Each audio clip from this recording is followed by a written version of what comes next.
27 febbraio 2025 è mancato il dottor Carlo Pianon, che ringraziamo per tutta l'attività che sempre fino all'ultimo ha profuso, con generosità personale e grande cuore. Tutti noi della LILT siamo disperati e tristi perché ci ha lasciati un grande uomo e un meraviglioso presidente. Siamo vicini alla sua famiglia, che sentiamo un po' nostra. Così la LILT veneziana, la Lega Italiana Lotta ai Tumori, ha dato la notizia della morte del dottor Carlo Pianon, 76 anni, medico chirurgo specializzato in urologia, libero professionista e già primario dell'urologia dell'ospedale di Mestre, nonché presidente provinciale della LILT, appunto. Lo abbiamo conosciuto e intervistato più volte anche noi di Media Nord-Est per il suo impegno in prima linea nella lotta contro il cancro, nella promozione della prevenzione, specie quella urologica maschile, per sensibilizzare gli uomini alla diagnosi precoce, che passa per il cuore anche nel caso di queste patologie, e non ultimo nel sostegno concreto a tantissime persone per le quali non si è mai lesinato. Il cordoglio alla famiglia anche da parte del sindaco Luigi Brugnaro, con un abbraccio alla moglie Anna Ceccarello e al figlio Marco Pianon, anche da parte della nostra redazione. Chi è Eudora?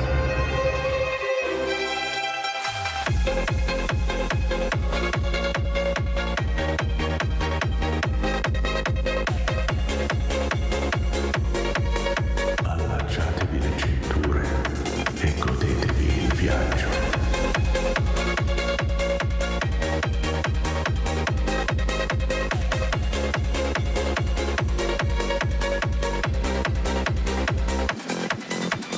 Passione, amore, energia, eleganza, impatto. Il fuoco fatto persona.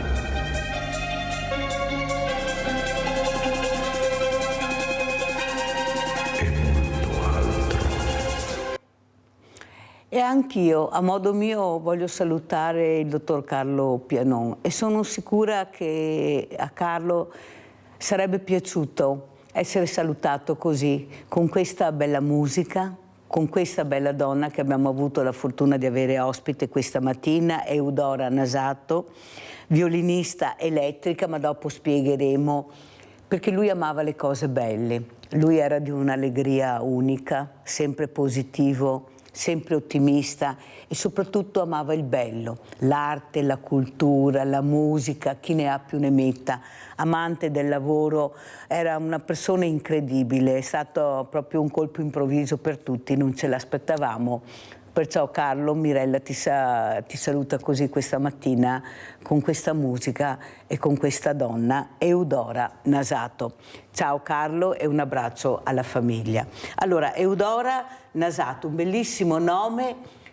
Cosa vuol dire questo nome? Lo so, ma lascio che lo spieghi Eudora, questa violinista elettrica, che poi parleremo da dove è iniziata la sua carriera, il suo percorso musicale. Prego Eudora. Allora, io ho iniziato a suonare il violino quando avevo 8 anni, è stato un po' un caso quando ho iniziato, perché le mie scuole elementari all'epoca erano in concomitanza con le scuole medie, le Luigi Stefanini, e le Luigi Stefanini avevano mandato una circolare alle elementari dicendo chi è che vuole provare questo nuovo indirizzo sperimentale iniziando già dalle elementari per poi arrivare alle medie e poi chi voleva continuare anche con il liceo musicale. Quindi ho cominciato un po' per caso, ho provato a iscrivermi a questo contest, ecco.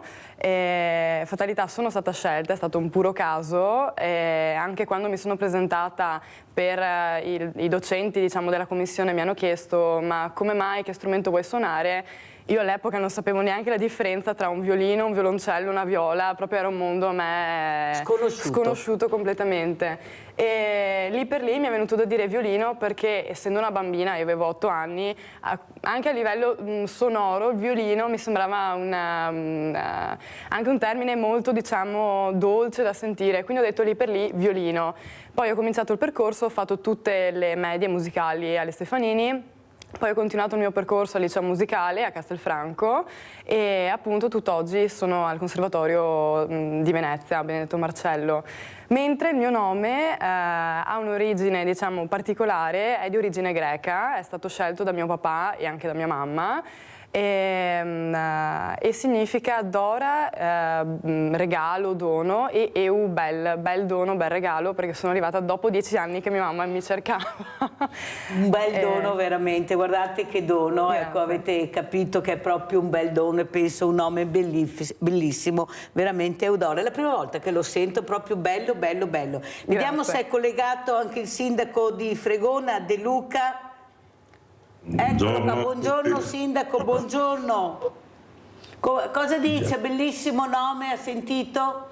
Ma Bellissima, soprattutto questa bellezza di questi giovani, io stavo cercando di portare degli esempi positivi, questi sono i nostri giovani, la bellezza dei nostri giovani. Cosa ne pensa il sindaco De Luca?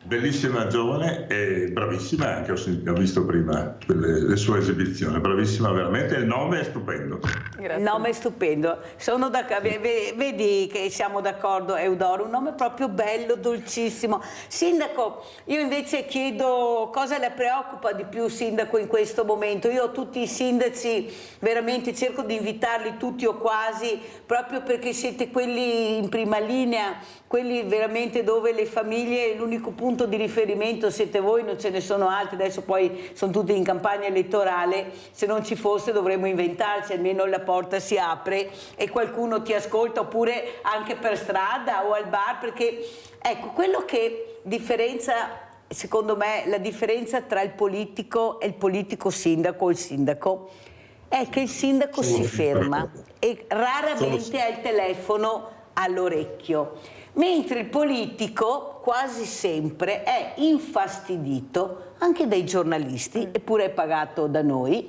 sono i nostri soldi con i quali lui fa anche bella vita, diciamo, ed è seccato ed è sempre impegnato, tanto sappiamo che dall'altra parte non c'è nessuno, perché noi, ecco, arriviamo oltre l'orecchio, vediamo che non c'è questo collegamento. Ma questo fastidio, questo invece di capire che la gente ti sta guardando e la gente che ti ha anche eletto avrebbe piacere di sentire che sei umile, che sei vicino alle persone, che stai lavorando per il bene del territorio, del paese.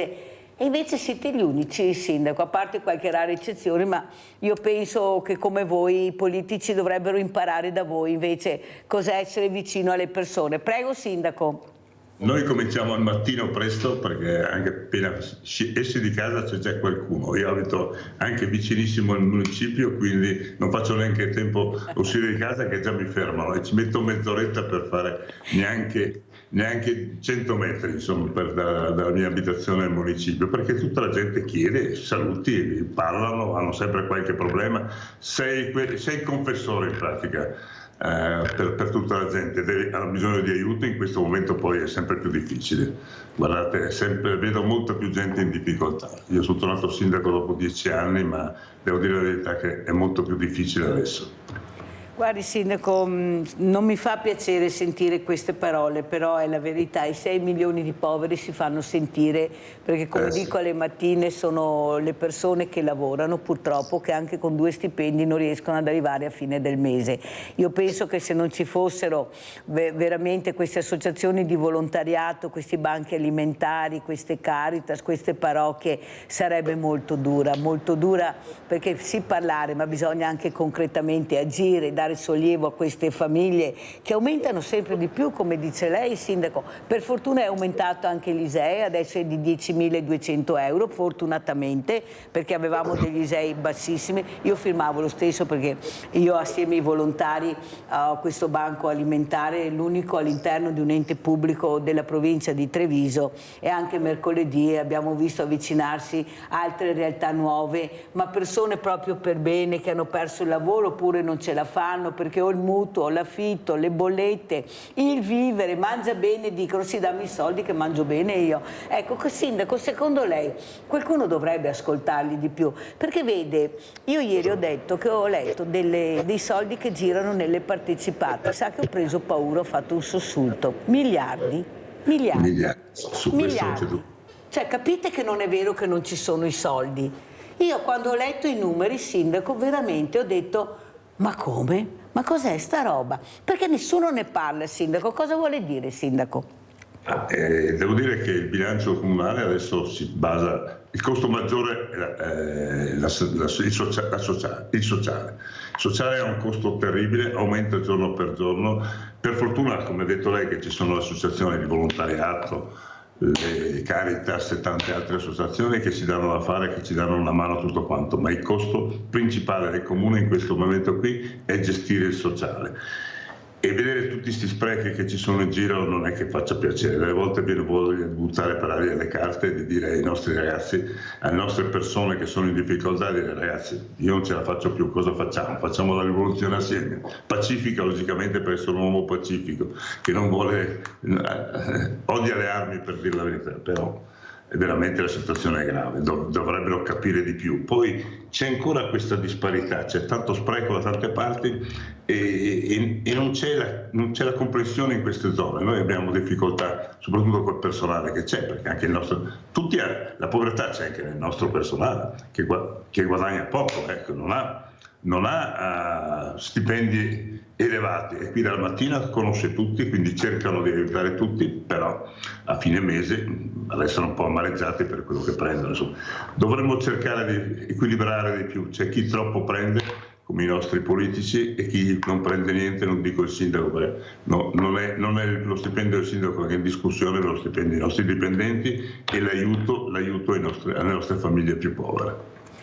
Allora, io vorrei anche chiedere a Eudora Nasato invece la fortuna di avere la possibilità di crescere in una famiglia che ti permette anche di studiare, di avere qualche hobby, qualche passione, perché non è sempre facile, è veramente una fortuna questo, però è una fortuna poi che ti fa crescere anche bene, equilibrata, retta. Quanto importante è la cultura? Ecco, specialmente che la trovi in tante discipline, dallo sport alla musica, all'arte, però la cultura impone anche sacrificio e disciplina. Sì. Prego. Allora, io ho avuto la grande fortuna di nascere in una famiglia che non mi è mai stato imposto che cosa dovevo fare, cosa dovevo studiare. I miei, bene o male, fin da quando ero alle medie, mi hanno sempre lasciato inseguire, diciamo, quelli che erano veramente i miei sogni, perché in particolar modo poi mio papà mi è stato dietro, mi portava ho avuto un periodo durante le medie, ovviamente durante l'adolescenza, che magari volevo mollare il violino, e quindi c'è stato un po' quello sconforto da parte mia. Poi in realtà mio papà mi ha preso per mano e mi ha portato a tutti i concerti classici per incentivarmi, farmi vedere veramente la vera bellezza, che va oltre ovviamente allo studio, ovviamente ai primi anni quando si studia musica. Non è che si studia un repertorio insomma, molto interessante anche da eseguire, da suonare, perché ovviamente prima ci si concentra sullo studio di studietti, cose tecniche. E quindi mio papà mi portava appunto a questi concerti proprio per incentivarmi e farmi venire ancora più voglia. E io ci andavo molto molto molto volentieri, e quindi sì, è stato la famiglia, devo dire, che è veramente fondamentale per quella che può essere una carriera anche di successo per certi aspetti, sì, perché se non hai lei che ti supporta, dopo ovviamente crescendo si trova il supporto magari non solamente dalla famiglia ma anche da esterni, quindi persone che ti aiutano anche nel tuo percorso artistico, come può essere anche la figura di un direttore artistico, piuttosto che le persone stesse che magari sono clienti e che diventano anche amici e fan in primo luogo. Quindi è veramente importante, secondo me, circondarsi di persone che ti fanno crescere, che ti spronano sempre a dare il meglio di te stesso, ecco.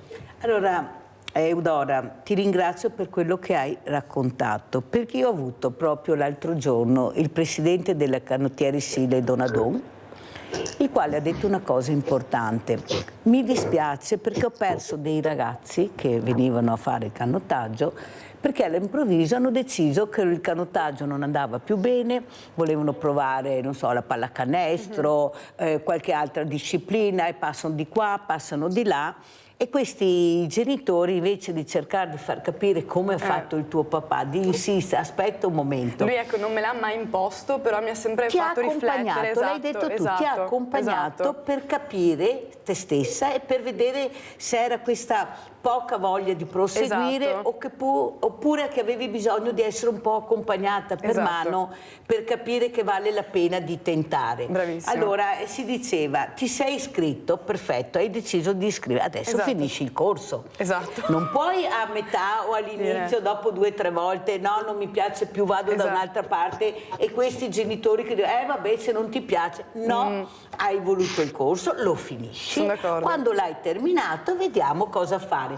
Capite che non si può sempre far finta di niente o dire sempre hai ragione, va bene, cambiamo. Dovete insegnare a rispettare le regole. C'è l'iscrizione, hai voluto fare, adesso lo termini perché è un'iscrizione che costa, perché devi capire anche che è un problema anche economico. Sindaco, cosa dice lei? Questi, non tutti, ma ce ne sono di bravissimi e qua abbiamo l'esempio, se no non avremmo tutti questi ragazzi bravi per dire. Però noi dobbiamo andare a parare su quelli che non sono bravi per cercare di rimetterli in careggiata. Però anche voi investire nella famiglia dovrete avere delle risorse, se no come fate a tenere in piedi questo meccanismo? Prego, Sindaco. Però c'è un problema, io ho visto in questi giorni qui che ho premiato i ragazzini, i più bravi delle scuole, così per dare un piccolo contributo e far capire che se sono bravi vengono anche premiati. E li ho visti quasi tutti bravi, veramente fino a 14-15 anni la voglia di studiare, la voglia di capire, e i voti sono eccellenti. E dopo invece comincia un attimo di crisi, cominciano a diventare svogliati, cominciano a creare un po' di problemi, cominciano a fare schiamazzi, cominciano a fare qualche cosa che non va. Questo perché forse capiscono il disagio, bisogna capire per quale motivo si comportano così, perché è strano che bravissimi dopo diventano un po' svogliati e anche un po' aggressivi. Perché? Forse bisogna pensarci bene su queste cose qui, perché sono il nostro futuro. Quindi sono loro che dopo devono prendere i nostri posti e devono far crescere l'Italia. E qui c'è qualcosa che non va. Questo disagio che dicevo prima, che c'è una differenza enorme fra il ricco e il povero, deve finire. Grazie Sindaco. Allora sentiamo cosa dice il nostro Rinaldo da Venezia. Ciao Rinaldo. Ciao Mirella e buongiorno ai tuoi ospiti. Mi sono piantini in rabbia e vedere, va bene, a cosa che io devo fare con la premura di fare la pista da bob, a spendere 100 milioni dove che abbiamo i nostri vecchi che muoiono da fame, che non si cura perché non ha soldi. È una indecenza. L'idea che va a vedere a Cortina, che vuol dire 1.000 euro su una camera di un albergo nel periodo delle Olimpiadi, va bene? I biglietti costano 400, 500, ma è pazzia, è robe. Mi vergogno di queste robe, va bene? Guarda. Abbia qualche dunque che accompagna al fine vita, che faccia fare una ridata, che faccia stare tranquilli, va bene? I giovani si trovano sulla strada, i giovani sono bravi, adesso c'è su un momento brutto, però i devi fuori perché gli dà una vita davanti. Ma chi che dobbiamo aiutare? I vecchi poveretti, e persone anziane che non hanno nessuno, li trova morti dopo 2 mesi. Ma da cosa stiamo a parlare? È tutta questione di soldi. I nostri politici, i tappa troppi soldi. Non parlo del sindaco, che il sindaco è un santo, perché qui sei che ha e con le rogne che gettava via allo Stato è che mazza bravo. Però bisogna che ci mettiamo in testa di dare qualcosa, di dare in brio. Quello che ne va i vecchi, perché i vecchi ne hai piantati tutti. Sto governo qua, sa cosa che puoi fare per mettere in piedi tutti? A vendere i carreggi, così stiamo tutti in piedi, buttiamo in valse, e ora il suo sul buttino, e sei a posto Mirella. Non si mette sulle braghe di un povero disgraziato che ha 800-900 euro al mese di pensione, affitto a pagare, e le robe che fa piangere il cuore. Mi sono anziano anche a me, va bene. Ma vede gente che ha la mia età, che non ha nessuno, che abbandonai da tutti, poi dice ma i fiori non vieni a trovarmi. Ricordati che i fiori si fa bene, gli va bene la vita. Dopo queste robe qua, a fine vita, si paghi tutte, perché tutti diventiamo vecchi e tutti dobbiamo da morire. Ci può essere, che non mi chiamo, l'americano, che è stronzo, che perché ai miliardi, ai schemi. Grazie Rinaldo, fammi andare avanti, grazie, sei stato molto chiaro con le tue riflessioni.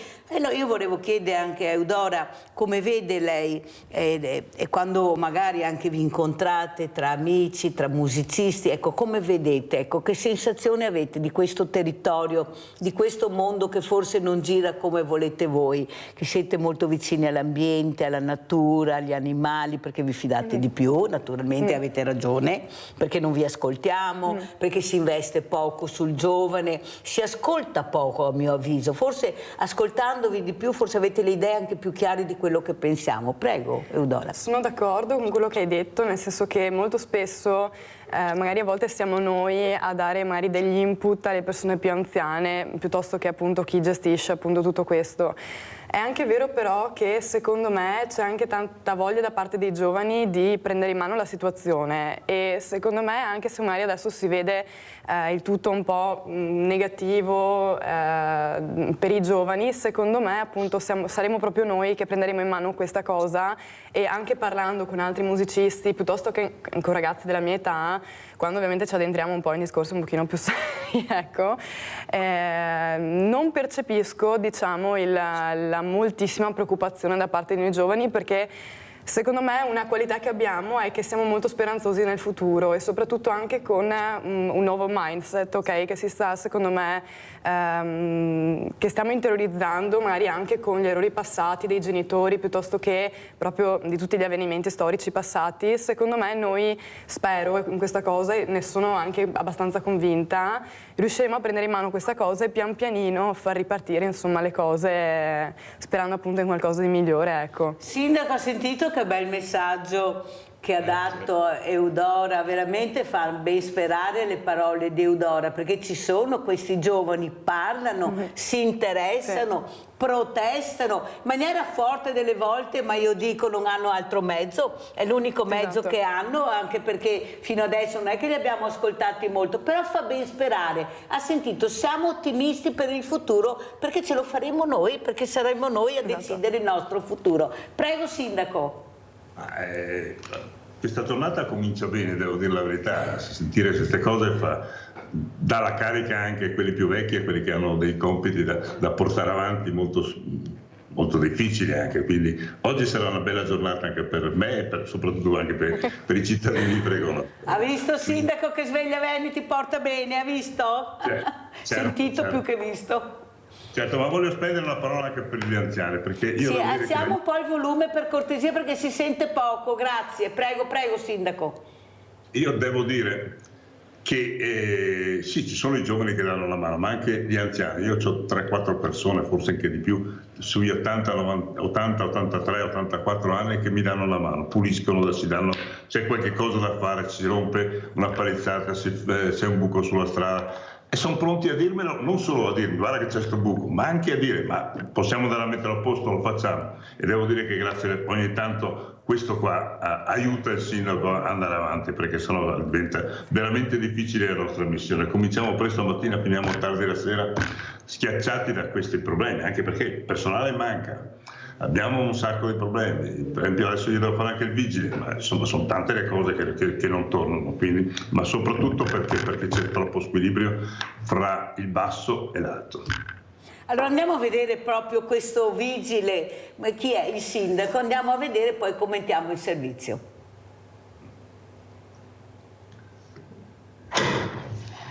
Dov'è? Vorrei usare anche questa ma non mi è concesso.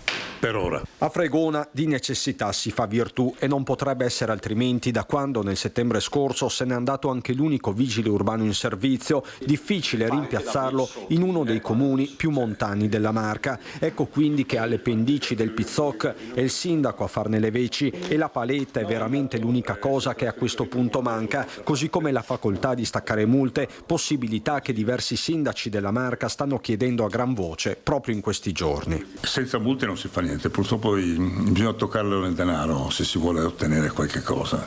Poi sapere che non c'è il vigile, puoi immaginare, tutti si sentono liberi. Intanto sulla scrivania di Giacomo De Luca si accumulano faldoni e pile di comunicazioni da consegnare casa per casa. I casi di notifica sono dati tutti quanti, si può dire, per persone che hanno chiesto l'alloggio qui e la residenza e dopo sono spariti. Un mare di burocrazia con il sindaco che ormai quotidianamente fa il messo, ma deve anche vigilare su conferimento dell'immondizia e sull'ormai imminente processione della Madonna. Poche settimane fa ha anche rincorso un ragazzo in stato di alterazione, ma la questione non si limita alla polizia locale. Insensato, dice De Luca, aver dimezzato il numero degli assessori comunali nei municipi più piccoli, un tema che riguarda da vicino i comuni di montagna. Gli assessori prendono 100-200 euro al mese lordi, non è che sia questa la spesa più grande di fronte ai notevoli benefici di qualcuno che non sto qui a dirlo perché che lo sanno tutti.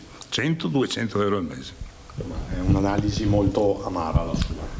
Amara, e devo dire che io di solito ho uno spirito di iniziativa molto, molto vasto e molto ampio, però sto perdendo la voglia di continuare a fare queste cose qui perché veramente non meritiamo, i sindaci non meritano un trattamento così. Eppure, sindaco, voi avete un esercito, avete l'esercito dei cittadini che vi hanno eletto, vi hanno votato perché avete seminato bene e vi rieleggono. Se non siete stati bravi vi mandano a casa perché funziona così. Avete questi eserciti, siete in tanti perché avete fatto anche questa unione tra sindaci, però io dico sempre che siete lenti, siete troppo tiepidi. Io vi vorrei vedere più rock, più forti, perché voi avete gli eserciti, avete un esercito enorme se vi mettete assieme, che è l'esercito della popolazione che vi ha eletto e siete in tanti e dovete essere ascoltati perché chi meglio di voi sa i problemi del territorio, perché alla fine i problemi sono uguali da nord a sud e da est a ovest, lavoro, casa, stipendi, pensioni, sanità, servizi alle persone. Invece ieri avevo anche il dottor Scassola e si parlava che questi fondi del PNRR che erano destinati, attenzione, al terzo settore, quando si dice terzo settore vai a 360 a 1000 gradi perché prendi veramente un ampio parco di aiuti, sono stati dirottati sul cemento. Cosa hanno fatto? Invece di metterli sugli aiuti alle persone, i servizi alla persona, hanno fatto queste cittadelle della salute, queste cattedrali nel deserto vuote perché non abbiamo medici, non abbiamo infermieri, perciò sono pronte, sono vuote. Capisce che parlare male si fa peccato, ma qualche volta ci si azzecca, sindaco? Non è che loro, pur di prendere questi soldi, hanno messo la cosa più semplice e immediata da fare, il cemento. E vedremo, questo è. Sindaco, perché non vi siete ribellati? Ma come fate ad avere una coperta così corta, con una patata bollente che veramente scotta sempre di più e non avete la possibilità di risolvere? E siete voi, perché siete voi responsabili della salute dei cittadini. Siete voi che se sbagliate pagate. Prego, sindaco. Ma guardate, lei ha detto prima che siamo morbidi, non è vero perché chi mi conosce sa che sono un dinamitardo e che mi faccio valere in tutte le cose e protesto sempre e spingo sempre a fare qualche cosa di più. Io per esempio sul cemento sono sempre stato contrario, il cemento porta via terra, porta via alberi, porta via tutto e ce n'è abbastanza, l'abbiamo distrutta questa nostra bellissima terra, questa nostra bellissima zona. Quindi abbiamo tante case sfitte, abbiamo tante cose, è ora di finirla. Cerchiamo di costruire qualche cosa anche per i nostri cittadini, qualche cosa che, quello che abbiamo detto lei, bisogna ripartire, cercare di far crescere quelli che sono i più deboli, e di pensare soprattutto a loro, quelli che sono in alto devono pensare a questa gente qui. Terzo settore è valido, guardate che ci sono tutte queste associazioni che si danno da fare, tutta gente, però gli strumenti sono pochi, urlano anche qualche volta qua dentro con me, urliamo assieme, però non veniamo sempre ascoltati. Ma dovete urlare nel posto giusto e tutti assieme, sindaco, perché lei ha detto io urlo. Ma da soli non si va da nessuna parte, sindaco, dovete essere in tanti. Ha visto gli agricoltori quando hanno deciso di muoversi con i loro trattori, ecco, di veramente andare nelle autostrade, nelle strade, arrivare a Roma con i trattori, come hanno fatto passi indietro e hanno rimesso in gioco quello che...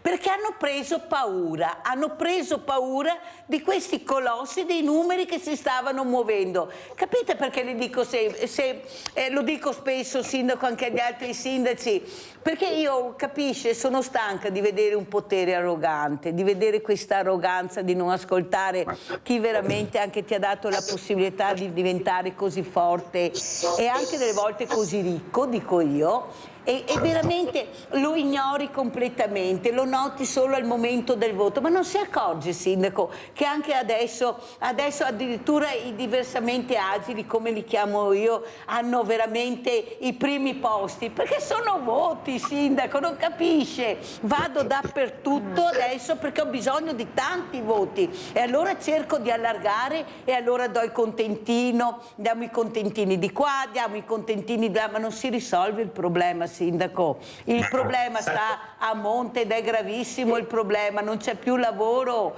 e le multinazionali hanno smembrato le nostre veramente attività meravigliose che avevamo, le nostre industrie sono state smembrate, hanno preso la ciccia, hanno lasciato le carcasse nel silenzio totale di tutta la politica. Lei sorride, mi viene da piangere, sindaco, ma lo dico. E per fortuna che abbiamo questi giovani che io invito, che ci fanno ben sperare. Prego.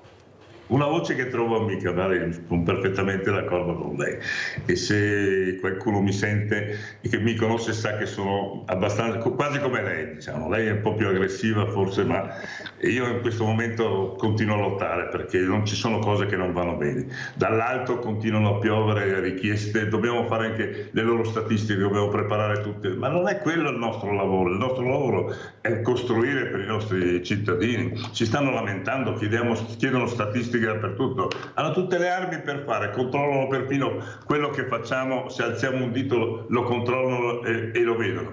Perché devono venire a inondarci di carte? Ogni secondo c'è e bisogna fare questo, bisogna fare questa carta, quest'altra ricerca, quest'altro comunicare quello che abbiamo fatto. Ma come si fa? Ma abbiamo gli strumenti. Si vede che non vogliono che facciamo altro. Ma sai che io penso, sindaco, che anche noi del volontariato siamo stati presi di mira perché dobbiamo girare col commercialista e pagare per fare volontariato. Lo sa che forse io sono dell'idea che non è nato a caso questa cosa, anche questi famosi ATS che nessuno riesce ancora a capire come andrà a finire, l'abbiamo sentito anche ieri anche col dottor Scassola, ecco, dove ci saranno anche tanti soldi, chi li gestisterà, come verranno distribuiti. Capisce che forse stanno cercando di fare un volontariato con Re, la regina, i principini, tutto il resto è noia. Ma io ho il coraggio di dirlo perché lo vivo, capisce che siccome vivo queste situazioni, che noi adesso nel mio piccolo, grazie al 5 per 1000 a Pasqua, cercherò di dare un assegno alle famiglie in difficoltà che hanno bisogno di pagare l'affitto, di fare qualche visita, perché il 5 per 1000 non è che lo mettiamo in banca per prendere poi questi contributi, lo lasciamo là per darlo, perché è arrivato a fine Natale, sindaco, cioè capito, il 5 per 1000 è arrivato quando era finito Natale, perciò noi questo 5 per 1000 adesso naturalmente alle famiglie bisognose che hanno veramente necessità cercheremo di dare, perché non ci sono parole, bisogna avere dei soldini, sindaco, altro che medaglie e premi, questi devono dare dei soldini alle famiglie in difficoltà, non ce la fanno. Se il reddito di cittadinanza fosse stato dato a voi, noi non avremmo avuto i furbetti, sindaco, non li avremmo avuti. Allora capisce che io, ecco, sì, pensa male, si fa peccato ma ci azzecco, però perché è stato dato così? Perché non c'era la volontà della chiarezza, perché nel magna magna stanno bene in tanti e poi chi è che si colpisce? Si colpisce il povero, hai visto il furbetto chi è? Senza pensare chi c'è dietro il furbetto. Prego, sindaco. No, lei ha detto qualcosa di grave che condivido totalmente, però c'è un altro problema, lei non sa, ha visto forse perché vogliono cercare di recuperare qualcosa, ma anche le piccole associazioni di volontariato che devono avere il commercialista per burocrazia dappertutto per poter lavorare a qualcosa, ma quei soldi perché non possono darli invece di spenderli per la contabilità, il resto spenderli per i nostri cittadini che ne hanno bisogno? Ma cosa sarà mica quello l'evasione fiscale che attanaglia l'Italia? No, non scherziamo, lasciamoli perdere.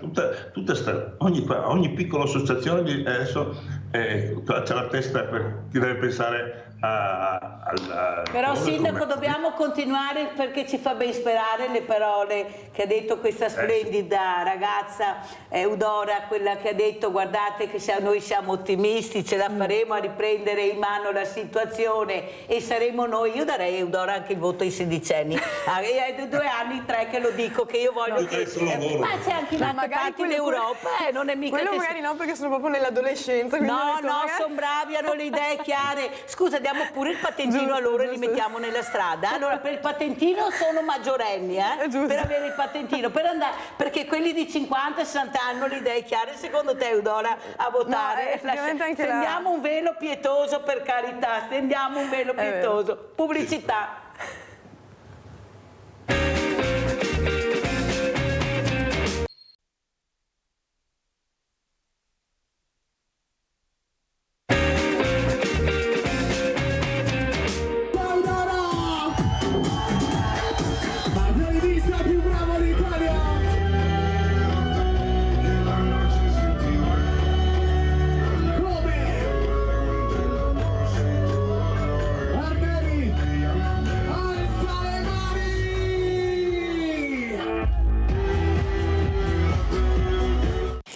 Ragazzi, vi rubo solo un minuto perché ho davvero bisogno di voi. Sono in gara per il titolo di miglior music performer organizzato dal Dance Music Award, il premio più importante in Italia dedicato al mondo della musica e del clubbing. Questa competizione potrebbe farmi salire sul palco del Cocoricò di Riccione, uno dei palchi più iconici in Italia. E la cosa assurda, io sono la più giovane di questa mia categoria. Mi trovo in mezzo a sassofonisti, percussionisti e violinisti. Io ho solo 22 anni e voglio dimostrare che anche noi giovani possiamo farcela, che la costanza, la perseveranza, la passione e l'amore per ciò che amiamo contano più di tutto. Se credete in me, nella mia musica e nel mio sogno e volete essere parte di questo mio successo, ecco come potete aiutarmi. Cliccate sul link biografia, inserite i vostri dati affinché il voto possa essere valido, scegliete 5 concorrenti, ma mi raccomando votate Eudora nella categoria di miglior music performer. Se vi piace quello che faccio, se volete vedermi su un palco così importante, questo è il momento di aiutarmi davvero. Votatemi e diventate parte della mia storia. Grazie davvero di cuore a chiunque spenderà anche solo un minuto per questo. Vi voglio bene.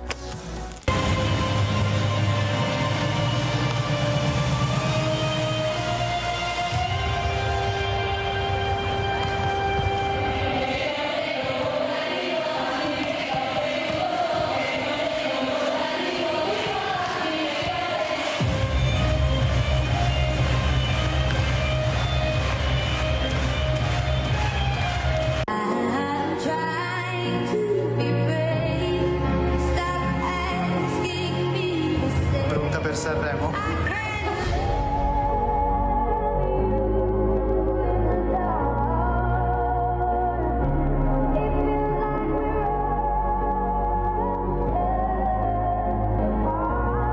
Forever now I drive alone past your street.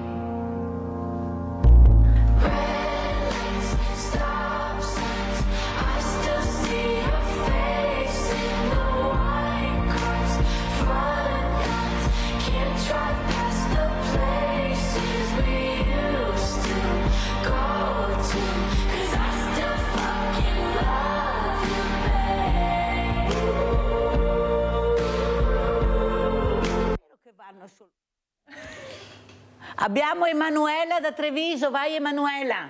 Ciao Mirella, ciao Eudora. Senti, ti volevo fare un sacco di complimenti, lo sai che io ti seguo sempre. Ah, ho capito chi sei adesso. Hai capito? Abbiamo capito chi è questa Emanuela. Ciao cara Emanuela, ciao. Ciao Mirella. Niente, questa ragazza meravigliosa, io la conosco da quando era una bambina.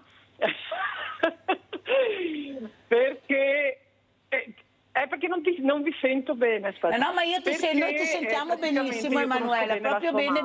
E il suo papà, e la conosco appunto da quando aveva 11-12 anni. È sempre stata una ragazza piena di grinta e amore per la musica. È vero che ha avuto un periodo un po' così di distacco, mi ricordo che avevi 12 anni circa, però adesso è un talento nato, cioè io una volta l'ho invitata a suonare qualche anno fa, vero Eudora, in una villa veneta mentre stavo facendo una mostra. E da lì abbiamo capito in tantissimi, anche in Slovenia con Miroslav Persolia, che è un grandissimo artista internazionale, che anche lui ha notato il suo talento. Abbiamo notato insomma questa ragazza piena di voglia di fare e di emergere. Quello che mi piace di Eudora è che non ha timidezze, questo mi piace moltissimo perché un po' mi rappresenta, no? Sarebbe stato quello che avrei voluto essere io da ragazza e ripeto, ha un talento enorme, infatti nel giro di qualche anno si è fatta tanta strada.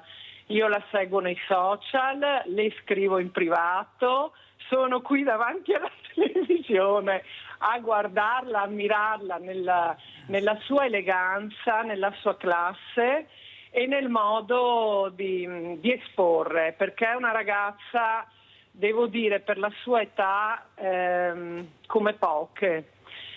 Ripeto, ha una grande classe, oltre che bellezza e armonia. E quindi le auguro il meglio e di andare avanti e di portare avanti questa sua grande passione e ossessione per l'arte, un po' come per me. Grazie cara Emanuela, grazie, fanno ben sperare in effetti questo nuovo mondo di giovani che non conosciamo. Ad esempio abbiamo visto questi concerti, ecco, cosa avete visto? Giovani che si divertono, che lei suona in allegria, perché non è che ci sia solo la trap e altre, la rap e altre cose che veramente qualcuno dice ma cosa ascoltano i giovani? No, i giovani ascoltano anche Eudora se lei si esibisce. Esatto. Solo che non li vediamo, capite che io vi faccio vedere qualcosa che non vi fanno vedere, che non vi mostrano, perché devono far vedere quello che non va bene invece di quello che va bene.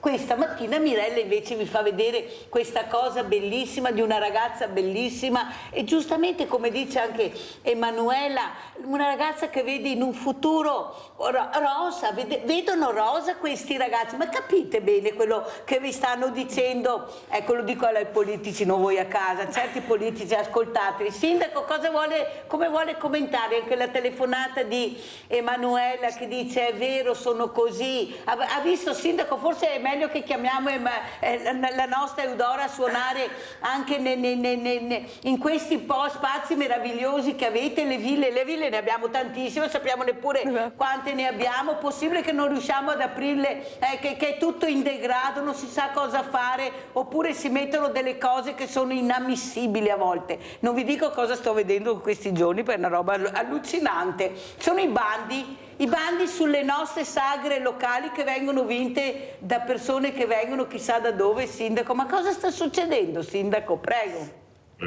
No, ma io adesso la vista prendo l'indirizzo la prossima volta che facciamo una festa su in cima al Monte Pizzocca, il nostro monte che abbiamo preso, dove c'era una base ha detto militare. Bellissimo Eudora, Sindaco. Cosa? Ha detto bellissimo Eudora, il Monte Pizzocca che lei ha nominato. Ecco, sì. E lì volevamo fare una mostra su in cima 360 gradi di veduta. Bellissimo. E il mondo, cioè, veramente si vede il mondo. Ecco, e il suono potrebbe essere bellissimo. Ho fatto una bellissima ragazza con tanti bei giovani, quello è il futuro. Non lasciamo perdere tutti questi quattro scalmanati che ci sono in giro. La musica è bella quando si sente proprio veramente una grande musica e la bimba lì sa suonare molto bene. Allora, una canzone, una musica che ti piace tantissimo, che suoni proprio, che vorresti suonare sempre, qual è? Allora, io sono sincera, essendo che arrivo da un mondo classico e motivo dopo per cui anche ho iniziato a esplorare un altro mondo che è quello della house, organic house, afro house, che è tutto un sottogenere, io non ho una canzone preferita perché io veramente, cioè se dovessi scegliere non riuscirei perché... Ma una un pochino di più, dai, se non è la preferita, ma quello che ti piace un po' di più suonare? Come genere musicale? Sì. Oppure... Allora, io veramente non troverei risposta perché io amo la musica classica ed è proprio quella la mia radice sì. e io sono convinta, anche per magari alcune ragazze giovani o bambine anche che mi scrivono su Insta e mi dicono io vorrei fare quello che fai tu. Sì, ci sta, però secondo me senza una base classica, senza base classica non si arriva all'elettrica. Esatto. L'impostazione è uguale, però cambia proprio l'approccio perché una volta che tu hai tecnica, motivo per cui appunto io sto continuando comunque in conservatorio, anche perché la musica non si finisce mai di imparare, però diciamo senza formazione di base non si va da nessuna parte in nessun altro mondo. Però appunto se dovessi scegliere un brano io non saprei scegliere proprio francamente perché amo sia la musica classica ma anche il repertorio appunto più moderno. La regia voleva farti una sorpresa, per quello te l'ho chiesto, hai capito? Perché mi è arrivata, ecco, voleva farti una sorpresa per vedere anche quanto sono bravi in regia. Hai capito? Perché ma non volevo dirtelo, ma devo dirtelo perché... Non saprei scegliere, mi dispiace. Allora ha detto che a lei va bene qualsiasi cosa perché esatto. Lei sa che veramente la musica... Amo la musica a 360 gradi, non saprei scegliere veramente. E non si può scegliere. Senti Eudora, un'altra cosa importante, tu però lanci un messaggio importante perché questo violino elettrico vuol dire che è un qualcosa che è andato oltre, cioè i giovani sanno andare oltre. Parto dal classico, perché giustamente da là se no non arrivi all'elettrico, però vi faccio sentire, vi faccio anche divertire in certi contesti con un altro violino, col violino elettrico. Esatto. Ecco, voi riuscite, ecco, perché vedi Sindaco che dobbiamo ascoltarli questi giovani, perché loro riescono ad andare avanti, mentre qualcuno è fermo oppure non ha voglia più di osare oppure è stanco, è depresso, loro invece pensano al futuro. Il futuro è anche l'elettrico, e il violino elettrico è una dimostrazione come altri strumenti. Diciamo che esatto, come dicevi tu, un mio obiettivo è anche far arrivare ai giovani che il violino in sé non si può vedere solamente all'interno di un'orchestra, certo, nasce da lì, ma secondo me è proprio il messaggio che voglio passare è che loro possono trovarsi un violino anche a 2000 metri in montagna piuttosto che all'interno di una discoteca in una serata house, perché voglio proprio dimostrare che un violino di formazione appunto classica può anche trasformarsi in qualcos'altro e quindi magari dopo a una persona può anche venire la curiosità di dire beh sai che c'è, mi vado ad ascoltare un concerto classico, perché appunto magari a uno rimane la curiosità e dice no volevo ascoltarla ancora. A volte mi capita appunto gli affreschi in montagna che sono all'interno di un'ora, strutturati all'interno di un'ora, tanta gente poi mi chiede no ma puoi fare un bis, però io ho terminato e quindi dopo li incentivo anche a venirmi ad ascoltare in un altro evento, però il mio obiettivo è proprio quello di avvicinare anche i giovani a un mondo che magari vedono lontanissimo da quello attuale, ecco. Senti Eudora, un'altra cosa che volevo chiederti, come l'ho chiesto anche a altri ragazzi, qualcuno dice studio troppo, non ce la faccio a studiare, a fare sport o avere un hobby, lo studio mi impegna molto. Però io dopo guardo questi ragazzi che hanno portato a casa più di 20 medaglie, questi ragazzi che li chiamano ancora Paralimpiadi e Paralimpici, cioè che è una cosa vergognosa, si dovrebbe parlare solo di sport, che studiano. Quando escono da casa hanno 1000 difficoltà perché non siamo ancora arrivati a loro a dare il massimo, anzi delle volte li trattiamo anche male come hanno spiegato loro, anche dove parcheggiamo magari con le macchine, ecco non ci ricordiamo che c'è qualcuno invece che meriterebbe più rispetto e ha difficoltà e invece poi diventano anche dei numeri uno dello sport. A mio avviso se tu vuoi, se l'obiettivo che vuoi raggiungere, anche studiando, che sia lo sport, che sia l'arte, la musica, ma ci credi, tu riesci a farcela. Cosa dici Eudora? Io sono completamente d'accordo con quello che hai detto, perché diciamo un mio motto è che quello che tu ti immagini, quello che tu vedi, poi non è solamente un sogno, ma puoi realizzarlo.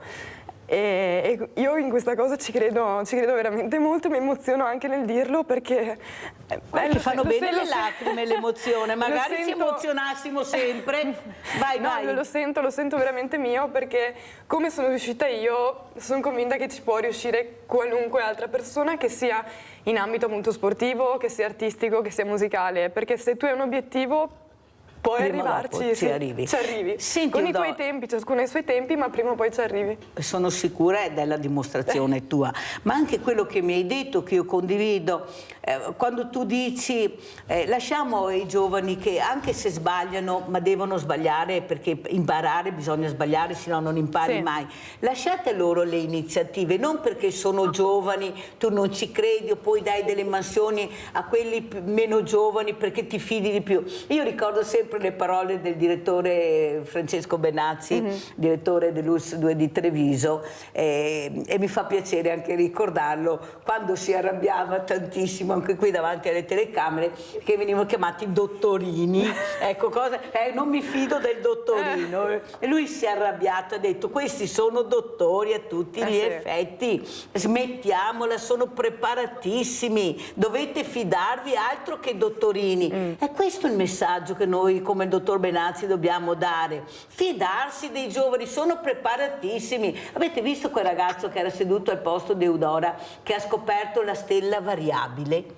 A 22 anni, la tua età, ha scoperto la stella variabile, e lui ha detto guarda Mirella, non l'avrei mai e poi mai scoperta se io non fossi andato nell'osservatorio astronomico, se io fossi stato a scuola con Google, io non avrei mai scoperto questa stella.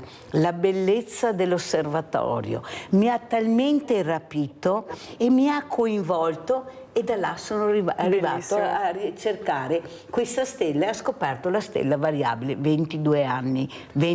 Capite la potenzialità che io sto cercando di far capire questa mattina a quelli che a casa ancora non si fidano dei giovani e che invece Mirella vorrebbe dare loro subito anche il voto per vedere se cambiamo sto mondo che è fermo, immobile, fatti anche da diversamente giovani, che adesso dovrebbero anche lasciare, con tutto il rispetto che abbiamo, vero Eudora, perché non è mica che manchiamo di rispetto, assolutamente. Ma insomma farli un po' da parte e lasciare spazio ma a quelli bravi, a quelli competenti, non al figlio di, al nipote di, a quelli bravi e competenti, perché io so che fate le cose bene, fate tutti i bandi regolari, ma sono già vinti, allora capite che non è che tutti crediamo a proprio tutto quello che ci dite, perché la verità è un'altra. Queste persone devono andare avanti, devono essere supportate, questi giovani che si emozionano solo a pensare veramente dentro di loro quanto entusiasmo, quanta sensibilità hanno. Cosa ne dice Sindaco De Luca? Io dico ai giovani che frequento spesso e a cui mi piace insegnare, dico sempre: scegliete non quello che vi dà più guadagno, scegliete quello che vi piace di più e riuscirete sempre. Non fare mai quello che vi indicano, quello seguite la vostra idea. Se vi piace fare ingegnere, fate ingegnere, se vi piace fare il muratore, fatelo. Anche lì si riesce a guadagnare, si riesce a creare una famiglia e star bene. Il lavoro deve essere anche soddisfazione e piacere nel farlo, non si sente la stanchezza, non si sente niente. Io ho fatto un lavoro che mi è sempre piaciuto e sono arrivato a fare qualcosa, però ho fatto quello che mi piaceva. Mio padre voleva che andassi in banca, penso nemmeno, ho detto va bene, è classico. Questo deve essere. È classico, dice Eudora, è un classico, il papà voleva che facessi, è sempre un classico, ma poi se tu hai le idee chiare e vuoi arrivarci, la strada te la trovi, magari sbagliando, anche veramente cadendo, ma poi ti rialzi, vero Eudora? Esatto, fa parte del percorso anche quello. Fa parte sbagliare del percorso. E poi rialzarsi. Sindaco, ormai è finita l'ora anche con lei, con Eudora, come ci saluta e che messaggio vuole lasciare qui a Sveglia Veneti? Oggi ho visto un messaggio molto chiaro. Ci vuole molta fiducia e i giovani ce la stanno dando. Avanti con loro, che loro sono il nostro futuro. Saluti a tutti, buongiorno e grazie. No, fermo Sindaco, no? Adesso arriva l'esame della Mirella. Perché si chiama Fregona? Come perché si chiama Fregona? Sì, il nome del paese, no, perché? Le definizioni sono tante, anche un po' volgari, però è perché il fiume il ruscello che passa qui si chiama Friga, quindi Frigona. Ecco, promosso Sindaco, perché adesso faccio il test perché è giusto, perché i ragazzi devono sapere anche il paese perché si chiama così. e per i nostri boschi e la nostra piana del Carsiglio. Vedete, abbiamo la seconda foresta d'Italia, vicinissima, e quindi venite, il Monte Pizzò che è stupendo, le Grottecche Leon cominciano ad essere molto molto visitate, e quello ci fa piacere. Anche perché adesso inizia la primavera, comunque è stato promosso sindaco, mi fa piacere. Ne ho beccato uno che non sapeva il perché, mi ha detto mamma mia Mirella, ma scusa, la storia è storia, la devi anche sapere, sei il sindaco del paese. Se uno ti chiede ma scusi perché vieni un turista, scusi perché si chiama così, perciò è giusto anche sapere, e soprattutto l'origine del nome, perché è la storia del paese. Grazie, grazie al sindaco Giacomo De Luca, grazie che è stato con noi, sindaco di Fregona. Sentiamo con quale messaggio invece ci saluta Eudora Nasato. Con l'ultima cosa che tu hai detto, che qualsiasi persona, se tu focalizzi un obiettivo e vuoi con tutta te stesso raggiungerla, con i tuoi tempi, con tutta la calma del mondo, prima o poi, soprattutto anche mettendoci impegno, dedizione e appunto perseveranza, quindi non mollare una cosa subito dopo averla magari provata, quindi senza andare fino in fondo, io penso che si può andare ovunque si voglia, con passione e soprattutto circondati con l'aiuto anche di persone che ti sostengono tutti i giorni. Senti, l'ultima parola che voglio finire questa ora con te è l'emozione che tu hai provato e ci hai fatto provare, per far capire che questi sono i giovani che noi abbiamo, giovani che si emozionano, che hanno una sensibilità che va oltre quello che tu vedi, queste maschere che vi mettete in molti, perché avete paura. Ecco, la paura di far vedere veramente chi siete, perché siete dei bravi ragazzi, che ci credete e che cambierete il mondo. Ecco, io ti ringrazio di esserti emozionata invece, Eudora, veramente grazie a nome di tutti noi, perché non è facile vedere emozioni e noi invece abbiamo bisogno di vedere emozioni. Grazie veramente Eudora Nasato, grazie, pubblicità.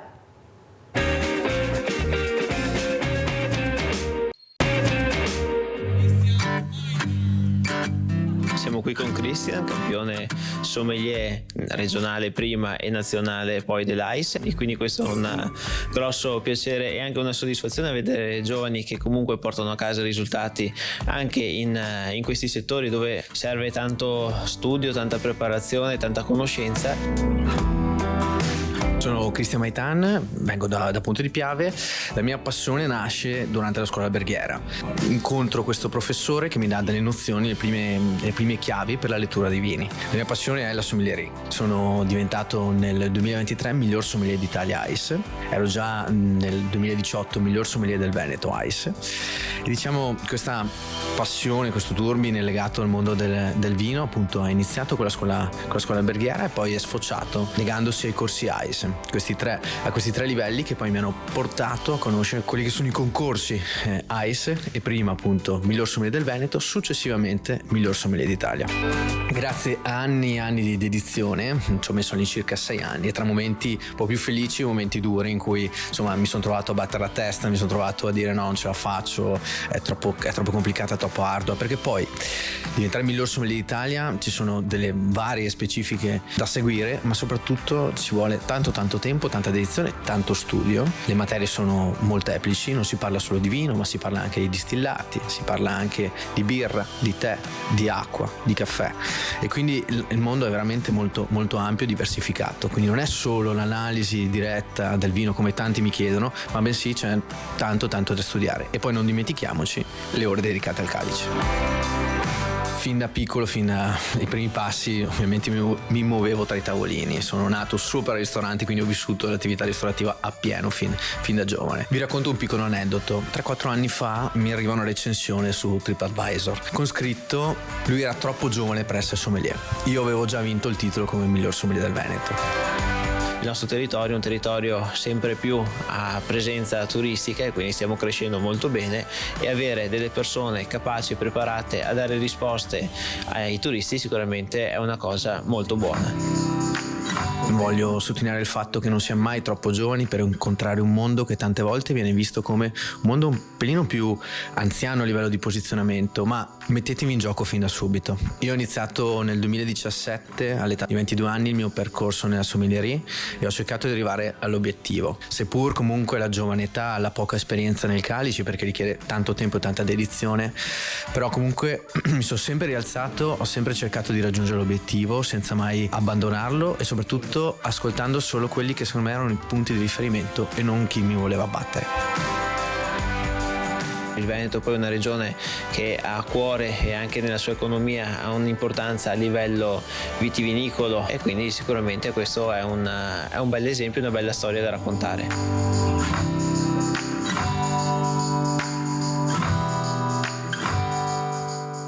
È il migliore sommelier d'Italia, è qui con noi, è Cristian Maitan, che saluto e ringrazio. Grazie Avete capito che giovani vi faccio vedere questa mattina, perché è sempre un'arte, anche il sommelier deve essere un'arte per essere il migliore d'Italia. Allora, presentati, perché hai deciso, Crista, di fare questo percorso e soprattutto centrare l'obiettivo? Perché ci vuole sacrificio, sì, passione, tanto sì, sacrificio e soprattutto anche sapere ascoltare. Prego.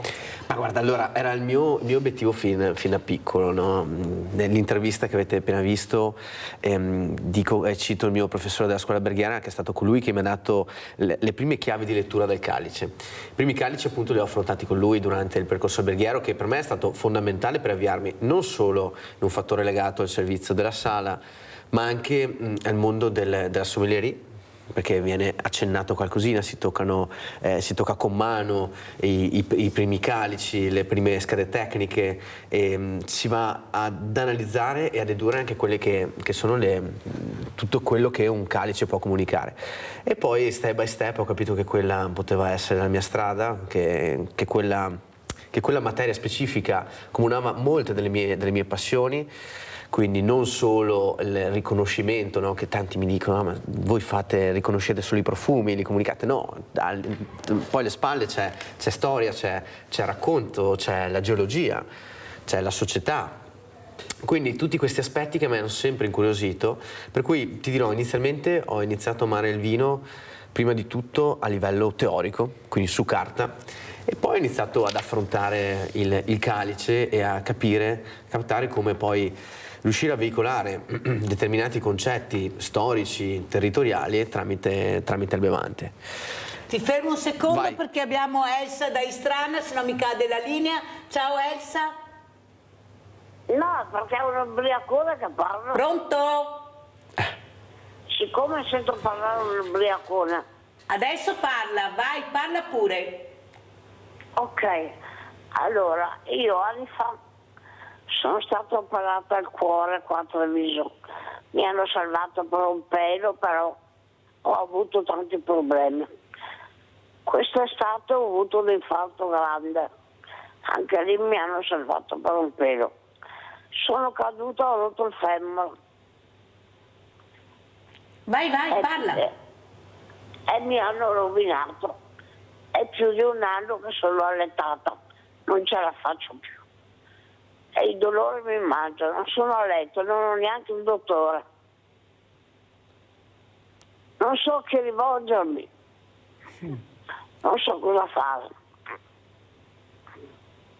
Allora, Elsa, facciamo così, quando ho finito la trasmissione ti chiamo. Sai che non ho la bacchetta magica, ma se posso portare un po' di aiuto e conforto, magari anche con un'associazione di volontariato, ecco, per capire come si può aiutare Elsa, che è una donna anche tenace, che riesce anche a telefonare e dire guardate che se c'è qualcuno batta un colpo perché ho bisogno di essere aiutata, e fai bene a chiamare Elsa e dai il numero bene perfetto al centralino, che poi io ti richiamo, anche perché sei vicina, siamo a Istrana, vediamo di riuscire a trovare un qualcosa per aiutare Elsa che se lo merita. Allora andiamo a Verona, dove vi presento un'altra persona importante, la signora Mara Mascagno, che è presidente associazione Ronda della Carità. Non a caso arriva la telefonata, ha sentito presidente di queste persone diversamente giovani, con molte problematiche anche veramente importanti che vanno assolutamente aiutate. Ma saluto anche il dottor Fabrizio Abrescia, referente associazione Medici per la Pace. Grazie anche a lei, dottore Abrescia, di essere qui con noi per capire che veramente avremo anche diritto, specialmente poi diversamente giovani, a trovare un po' di pace e di conforto dopo tante sofferenze di percorsi di vita. Allora sentiamo prima come risponde a questa telefonata Mara Mascagno, ecco, presidente di questa associazione importante. Prego Mascagno. Buongiorno a tutti, intanto grazie per avermi invitato a questo programma. Ho avuto poco tempo per ascoltare la telefonata, quindi se me la può un attimo. È una persona diversamente giovane, allettata a letto, ha avuto tanti problemi di salute e cerca aiuto perché nessuno sa che esiste. Praticamente lei si sente invisibile e vorrebbe essere aiutata da qualcuno. Prego. Sì, allora queste persone, questa fascia anche di cittadini che troviamo presenti in ogni città, spesso hanno difficoltà, diciamo, a trovare dei riferimenti corretti all'interno magari di quelli che sono i servizi sociali a cui si rivolgono. È anche vero che in ogni amministrazione comunale i servizi sociali hanno dello staff contingentato che cerca di dare soluzioni a tutte le esigenze, ma che non può essere presente con costanza quotidiana presso ognuno. Quindi bisognerebbe naturalmente approfondire le esigenze di questa signora. Verosimilmente, diciamo, sarà difficile che il servizio sociale riesca a fare un servizio a domicilio come mi è sembrato che la signora magari abbia necessità. Bisognerà capire se nelle sue vicinanze c'è la possibilità magari di intervenire con qualche associazione che si occupi della sua problematica, in questo caso anche sanitaria, e possa darle un supporto. Adesso sentiamo cosa fa questa associazione, la Ronda della Carità. Prego. Sì, l'Associazione della Ronda della Carità di Verona è un'associazione che si occupa da 30 anni di supporto alle persone senza dimora. Si caratterizza per il servizio di distribuzione cene e coperte lungo le strade, per cui inizialmente, diciamo, con mezzi un po' più di fortuna e autonomi, ad oggi con 4 furgoni. Noi tutte le sere andiamo a distribuire mediamente tra i 200 e i 300 pasti lungo le strade di Verona, incontrando un po' le persone che consideriamo un po' più gli ultimi, a volte anche invisibili, non sempre, e andando a comprendere le loro prime necessità. Abbiamo fatto questo per quasi 25 anni in modo un po' univoco, poi dal 2018 in poi si sono inseriti altri servizi, sempre che abbiano come, diciamo, punto di riferimento la grave marginalità e le persone senza dimora, per cui attualmente noi abbiamo anche la possibilità di ospitare in 2 mense la sera appunto le persone per poter usufruire delle cene seduti a tavola, piuttosto che offriamo le colazioni tutte le mattine. Abbiamo il servizio per esempio del taglio dei capelli 2 volte al mese, abbiamo i corsi di italiano per le persone che hanno bisogno di avere diciamo corsi di prima alfabetizzazione o certificazioni della lingua italiana, per poi completare il percorso anche di regolarizzazione sul territorio italiano. Abbiamo tutto un servizio che comprende la distribuzione di capi di abbigliamento di seconda mano oppure i servizi di lavanderia, in modo che loro appunto per primi possano avere delle cose un po' di proprietà e possano riutilizzarle. Abbiamo un servizio di distribuzione delle sport e delle spese quindicinale per le famiglie che appunto sono in stato di indigenza economica o comunque in situazioni di marginalità e che preferiamo, diciamo, assistere con la possibilità di aiutarle sulle spese quotidiane, piuttosto che fare in modo che queste vengano a prendere le cene lungo le strade nelle nostre tappe. Ecco, Ronda della Carità oggi conta quasi 450 volontari e soci attivi, è in continua crescita ed è diventato un punto di riferimento appunto anche di trade union tra quelli che sono i servizi sociali della cittadinanza e anche le altre associazioni di volontariato che insistono su questo stesso target e con le quali siamo in costante contatto e in rete per lavorare bene insieme. Sara Mascagno, cos'è che vede? Ecco, com'è la situazione? Perché 6 milioni di poveri fanno veramente pensare, e non solo quelli, abbiamo queste realtà che se non ci fossero queste associazioni, che io ringrazio veramente, che fanno un lavoro enorme. Guardate, io sono veramente onorata di farvele vedere, di farvele conoscere, perché veramente ci sono nel territorio, danno tanto. Che sensazione ha Mascagno? Ecco, c'è un aumento di queste realtà, com'è la situazione?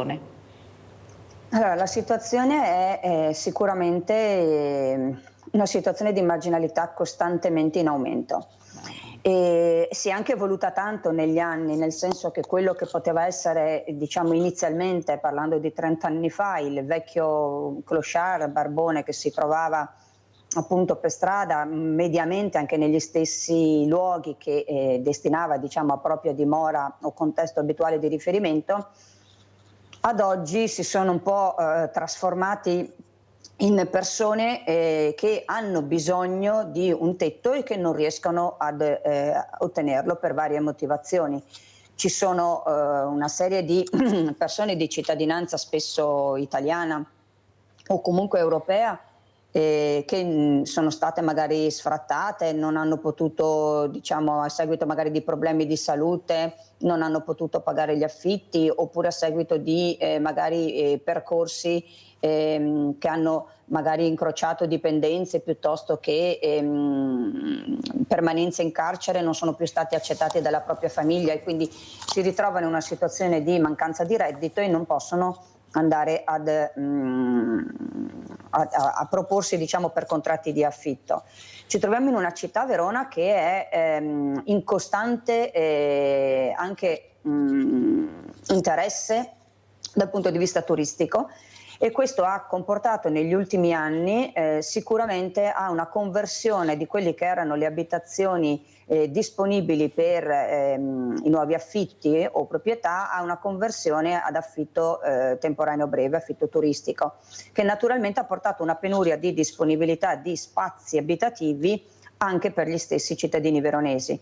Quindi i pochi spazi che ci sono disponibili sono a prezzi molto consistenti, importanti, e comunque vengono affidati a persone con diciamo contratti a tempo indeterminato e in primis persone di nazionalità italiana.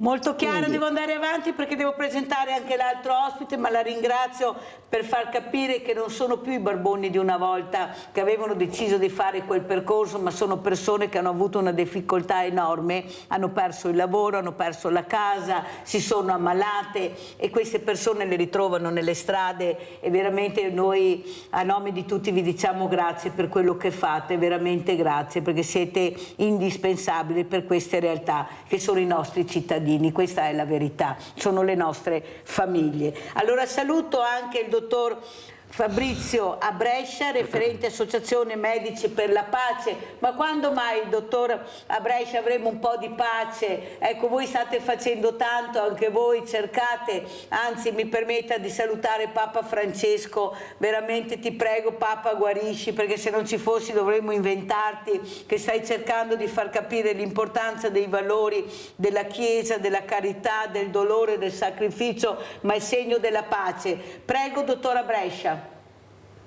Sì, l'associazione Medici per la Pace oggi, quest'anno, compie 23 anni di attività, quindi un'esperienza abbastanza ricca, ed è interessante il fatto che, essendo iniziata come esperienza di solidarietà e cooperazione sanitaria internazionale, poi a partire dal 2007-2008 ha visto la necessità di occuparsi anche dei nostri cittadini e anche delle molte persone che sono, pur senza essere cittadini italiani, sul territorio della nostra provincia e delle nostre regioni. E noi cerchiamo di rispondere ai bisogni, tenendo presente che la condizione di bisogno è un fatto che noi ci auguriamo temporaneo, dal quale è possibile uscire, ma al rischio del quale siamo un pochino esposti tutti. Come si diceva prima, bastano poche disavventure esistenziali per privare una persona del minimo necessario e renderla particolarmente fragile. Noi infatti non parliamo mai di fragilità, perché la fragilità è una caratteristica comune agli esseri umani, parliamo di particolare fragilità delle persone che hanno bisogno di una particolare assistenza. Secondo questi principi ci siamo mossi prima a livello internazionale, iniziando con progetti in Asia, in India, in Nepal, in Cambogia e altre aree asiatiche. Poi ci siamo estesi alla regione centroafricana e Kenya. Attualmente abbiamo un progetto attivo molto semplice anche nel Nord Kivu, che è interessato attualmente dalla guerra, e Centro e Sud America.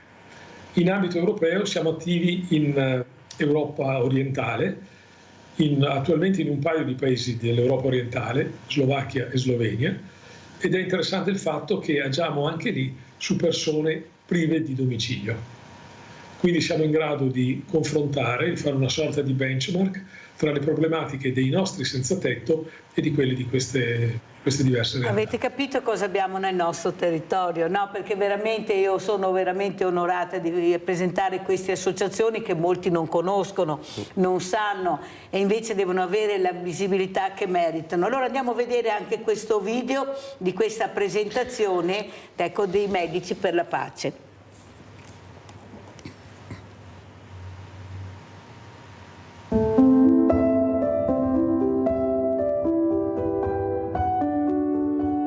Oggi quasi 900.000 persone in Europa non hanno una casa. Sono persone che la vita ha messo di fronte a difficoltà complesse da affrontare, privandole della sicurezza di uno stipendio a fine mese, del sostegno di una famiglia, di una casa in cui tornare alla sera. Potrebbe capitare lo stesso a chiunque di noi. Quando il problema più urgente è trovare un luogo riparato dal vento, dalla pioggia e dal gelo, dove trascorrere la notte, la salute passa in secondo piano. Spesso chi è senza dimora arriva ad accedere ai servizi sanitari di emergenza solo quando è troppo tardi. Da oltre 20 anni Medici per la Pace lavora al fianco delle persone in condizione di grave difficoltà ed emarginazione, sia in Italia che in molti paesi del mondo, offrendo gratuitamente assistenza sociosanitaria ed organizzando campagne di prevenzione e screening a favore di coloro che, per diverse ragioni, non hanno accesso ai servizi sanitari. Medici per la Pace gestisce, a partire dal 2021, dei posti medici di prossimità presso le mense dei poveri. È un'iniziativa che sta dando ottimi risultati perché porta la cura e l'attenzione medica alla persona proprio nel luogo che frequenta abitualmente.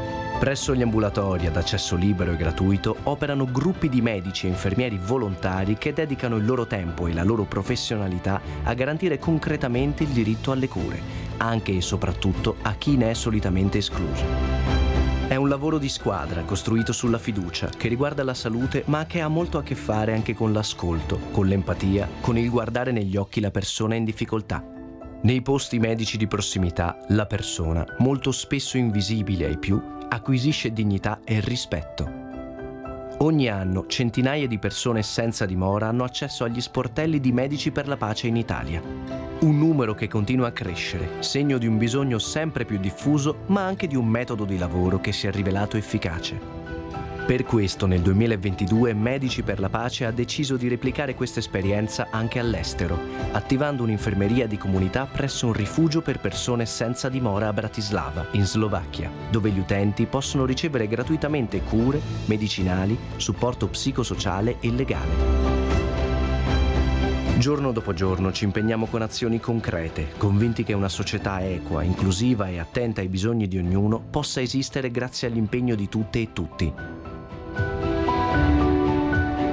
Visita il sito www.mediciperlapace.org per scoprire come sostenere il nostro lavoro, diventare volontario e donare il tuo 5 per 1000 a Medici per la Pace. Aiutaci ad aiutare. Allora, vedevo Christian Maitan che eri molto preso da queste immagini, da questo video che abbiamo visto, da queste persone, queste realtà così sensibili che abbiamo nel territorio, che cercano di portare aiuti concreti. Ecco, cos'è che vorresti dire a queste persone che questa mattina hai avuto la fortuna di conoscere, ecco, in un mondo completamente diverso da quello che tu frequenti, un mondo dove tocchi con mano quella che è la realtà anche del tuo paese, del tuo territorio. Prego, Christian. Quello che ho appena visto, quello che ho appena sentito è davvero molto toccante. Dicevo che ci vuole molta sensibilità, molta passione per arrivare a portare un aiuto a queste persone, a questa parte della comunità che effettivamente soffrono per determinati aspetti. Non è da tutti. Ci vuole molta caparbietà, ci vuole molto credo e veramente i miei più sentiti e profondi complimenti a tutte queste persone che si mettono in moto, si svegliano la mattina e dicono: io quest'oggi voglio far del bene, voglio aumentare la qualità di questa comunità. Quindi veramente un plauso a loro che credo facciano dei sacrifici veramente enormi per arrivare a questo. Allora, giovani e lavoro, tu hai anche un'attività, Sì. La tua famiglia è un'attività importante, si dice spesso che i giovani non hanno voglia di lavorare, specialmente nell'ambiente della ristorazione, nell'ambiente alberghiere, i lavori umili nostri non li fanno più, il problema è che forse non abbiamo più i nostri giovani, perché veramente la denatalità si fa sentire, molti giovani sono andati all'estero. Ecco, cosa vedi tu, Christian? Allora, io contro tendenza ti dico che abbiamo gran parte dello staff, oltre il 70%, che è under 30. E quindi noi ci siamo sempre impegnati sia con le scuole alberghiere, ti parlo con la mia attività ristorativa, che poi con altri referenti a portare il giovane e a farlo innamorare del lavoro. Perché secondo me nel nostro settore la grande difficoltà odierna è proprio quello di trasmettere la passione al giovane, quindi di farlo innamorare, il che non deve essere solo, concedimi il termine, un portapiatti, parliamo del personale di sala in questo istante, ma deve essere una persona che divulghi la tipicità e la qualità della cucina italiana, che è simbolo poi della nostra italianità. E quindi stimolarli sempre di più, dargli motivo per fare questo lavoro, per intraprendere questa strada. Secondo me lo stimolo è fondamentale per i giovani d'oggi, ma comunque anche per i giovani di un tempo.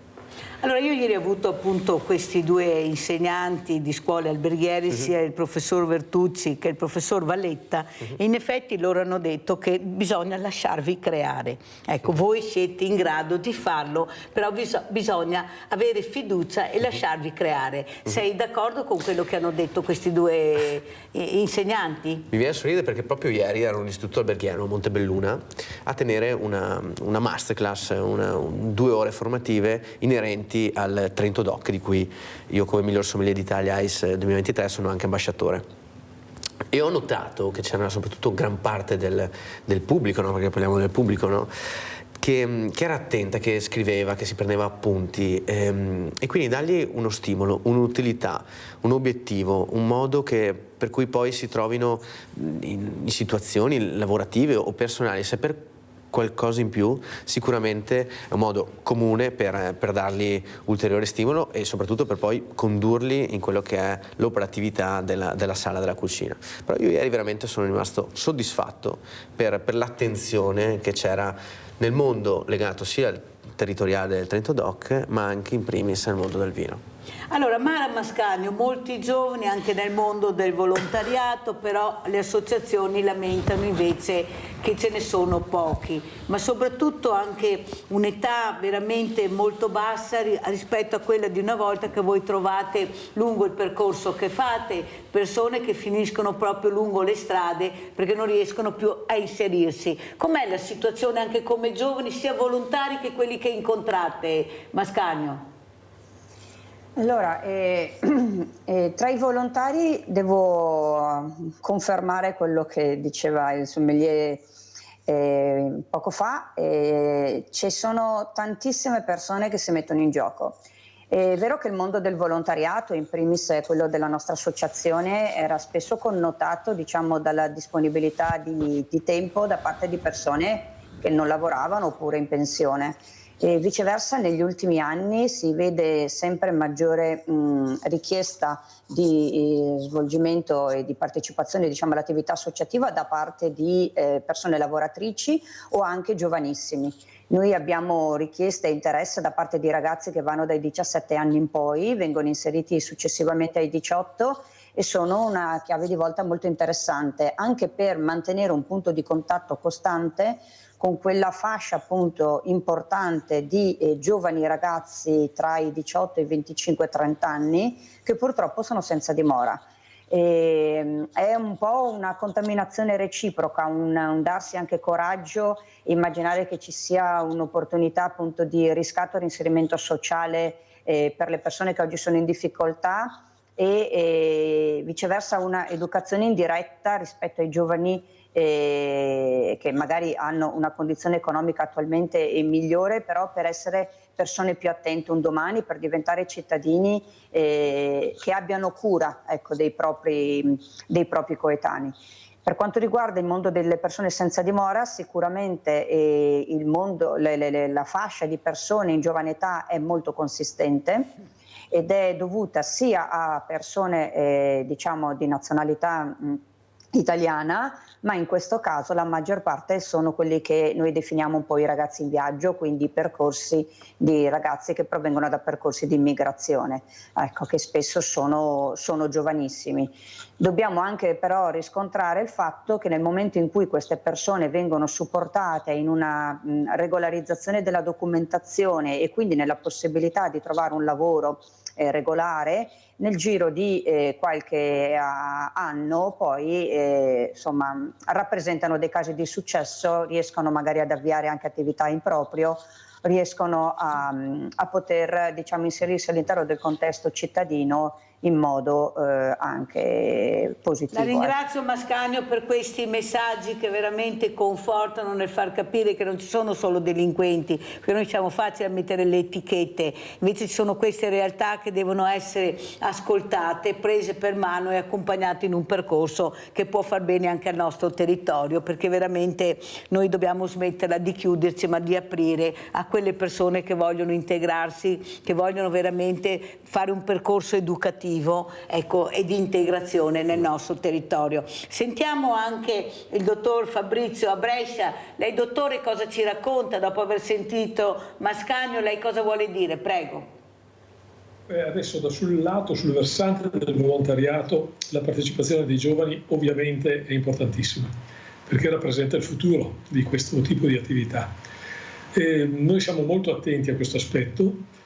E, ad esempio, abbiamo convenzioni con l'Università di Verona, abbiamo convenzioni con l'Università di Trento, studenti in medicina partecipano alle nostre attività ambulatoriali, cioè cerchiamo soprattutto di passare un messaggio di sensibilizzazione, di riconoscimento dell'altro, di risposta ai bisogni anche delle frange più deboli.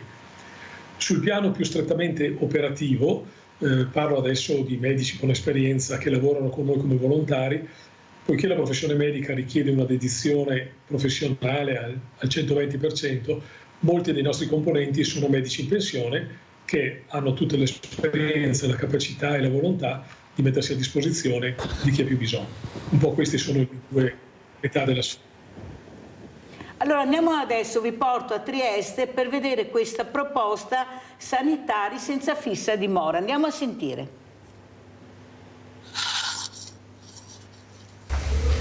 Garantire agli invisibili, ovvero alle persone senza fissa dimora non iscritte all'anagrafe comunale, il completo diritto all'assistenza sanitaria.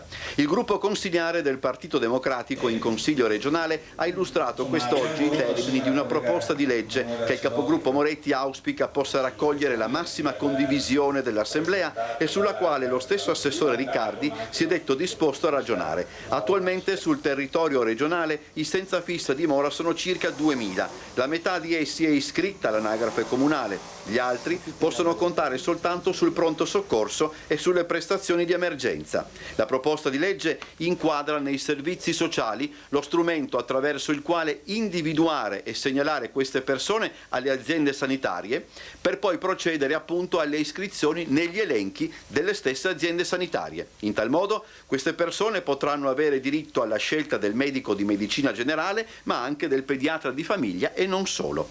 L'accesso a quello che è a quelli che sono i percorsi di prevenzione dei distretti e tutta quella serie di visite ed esami che garantiscono la nostra salute e anche una buona qualità di vita. Costo complessivo dell'operazione 80.000 euro. La proposta di legge ricalca quanto realizzato partendo dall'Emilia Romagna, affrontando in quel caso anche il problema della residenza negata. Nel caso del Friuli Venezia Giulia la legge sfrutterebbe l'autonomia regionale. Io credo sia assolutamente indispensabile che la Regione Friuli Venezia Giulia approvi questa proposta di legge, che tra l'altro è già stata approvata in altre regioni in Italia e che è stata recentemente licenziata anche dal Parlamento in forma di sperimentazione. Sentiamo cosa ne pensa il dottor Abruscia di questa proposta che è stata fatta a Trieste dal PD. Prego, dottore. Mi sente? Sì, le sento, ma è assolutamente una proposta assolutamente interessante. Riporrebbe ogni persona nelle condizioni di usufruire nella stessa maniera del diritto alla salute. Poiché sono numeri relativamente contenuti e poiché una delle caratteristiche della nostra civiltà in ambito sanitario è stata quella di riuscire veramente a garantire a tutti un servizio sanitario uniforme e equivalente, senz'altro è una proposta che va considerata molto seriamente e sperabilmente accolta e messa in pratica. La conosceva, dottor Abruscia, questa proposta? Sì, la conoscevo in altre regioni e la conoscevo a livello nazionale sperimentale. Questa di Trieste l'ho presa oggi. E questo è anche interessante perché noi come volontari non cerchiamo e non dobbiamo sostituirci al Servizio Sanitario Nazionale nel caso o alle altre istituzioni. Noi dobbiamo cercare di riconoscere e indicare nuove vie, nuovi bisogni, in attesa che poi siano le istituzioni, e nel caso specifico il servizio sanitario, a farsene effettivamente carico. In questo modo si ha la migliore interazione tra mondo del volontariato e mondo istituzionale. Sentiamo cosa ne pensa anche Mara Mascagno. Prego, Mara. Concordo con quanto dice il dottor Abruscia, che colgo anche l'occasione di salutare, visto che ci conosciamo personalmente, stimo tanto il lavoro di Medici per la Pace e che fanno un lavoro preziosissimo. Allora, secondo me il mondo del volontariato in questo caso deve essere un punto di contatto e lo strumento per arrivare a rilevare sulla strada tutte le esigenze dei cittadini. Poi noi per primi quello che possiamo fare è segnalare appunto le necessità, in questo caso sanitarie, all'azienda ospedaliera. Oggi in Verona l'unico strumento per gestire le cure di primo soccorso delle persone che non hanno accesso al Servizio Sanitario Nazionale. A Verona c'è un altro bel servizio che è quello che è un servizio che è attivato in concomitanza con i servizi sociali, che permette comunque tutti i giorni di accedere a delle cure o comunque delle visite ambulatoriali per le prime necessità sanitarie anche alle persone senza documentazione, e questo è un punto di grande vantaggio e supporto alle medesime. Vero è che tante persone senza dimora magari durante il giorno sono lavoratrici e quindi non riescono ad accedere in orario diurno a questa possibilità e quindi devono per forza di cose rivolgersi o alle aziende ospedaliere oppure appunto ai servizi presso le varie mense dei poveri fatti ad esempio appunto dai Medici per la Pace. La possibilità di permettere a tutti di avere una posizione sanitaria regolare faciliterebbe assolutamente un percorso anche di prevenzione, ecco, e quindi di fatto permetterebbe anche all'azienda ospedaliera di occuparsi solo dei casi che effettivamente hanno necessità di soccorsi importanti. Allora andiamo a vedere adesso, sentiamo anche il nostro Maytan, Cristian Maytan, vediamo anche le foto. Ecco, vedo che sei molto attento a quello che stai ascoltando, ma in realtà che tu non conoscevi. Ecco, chi va mai a pensare che sono persone che di giorno lavorano e di sera finiscono appunto all'interno di questi ospedali, di questi centri di accoglienza, se li trovano per la strada. Ecco, che idea ti sei fatto questa mattina ascoltando queste due importanti associazioni di Verona che abbiamo?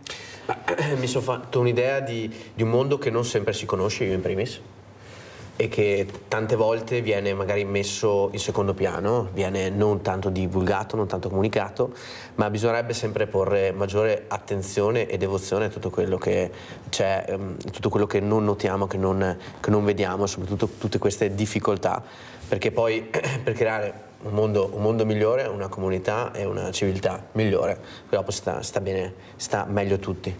E quindi sono veramente in realtà momenti toccanti che io nella mia esperienza personale ho vissuto marginalmente, toccandoli in maniera superficiale con donazioni, abbiamo fatto delle donazioni legate a dei mondi esteri per degli aiuti a delle civiltà, a delle bambine, se avevamo una donazione a distanza, un'adozione a distanza tempo fa. Per cui c'è sempre questa sensibilità e attenzione, però non conosci mai fino in fondo, se non ci sei all'interno, cosa c'è dietro questo mondo. Allora, prima io ho avuto una violinista elettrica, Eudora Nasato, che si è emozionata nel raccontare quanta sensibilità invece scopre in questo mondo di giovani, questi giovani che vedono un futuro roseo, che ci credono, noi riusciremo a cambiare questo mondo. Sei d'accordo?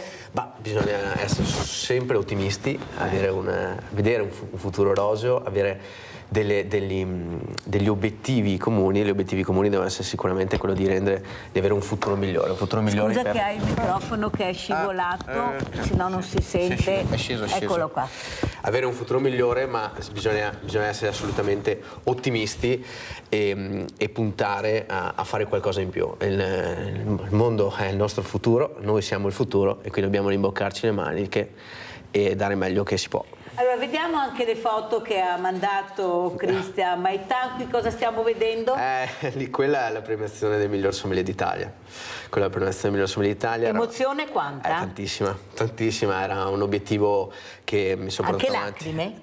Anche lacrime? Successivamente. Che belli i giovani che si emozionano e scendono le lacrime. Sì. Perché vuol dire aver centrato l'obiettivo dopo tanti sacrifici. Assolutamente sì, tante ore di studio. Prima si parlava del lavoro diurno e poi della parte serale. Penso che io all'epoca durante il giorno, dalla mattina fino alle 5-6 di pomeriggio studiavo, perché poi non c'è solo degustazione, non c'è solo racconto, ma c'è un mondo molto più ampio, molto legato ai testi e ai libri, e poi dalle 6 rientravo al ristorante, si imboccava le maniche e si andava a lavorare nell'attività ristorativa, quindi era stati periodi molto molto intensi, con molti sacrifici, però poi questa soddisfazione paga, che è arrivata. Assolutamente. Il sacrificio poi viene ripagato se ci credi. Dottora Brescia, fa ben sperare questi giovani che credono nel futuro, che vedono prima o poi riusciremo ad avere noi il mondo in mano. Cosa dice, dottora Brescia?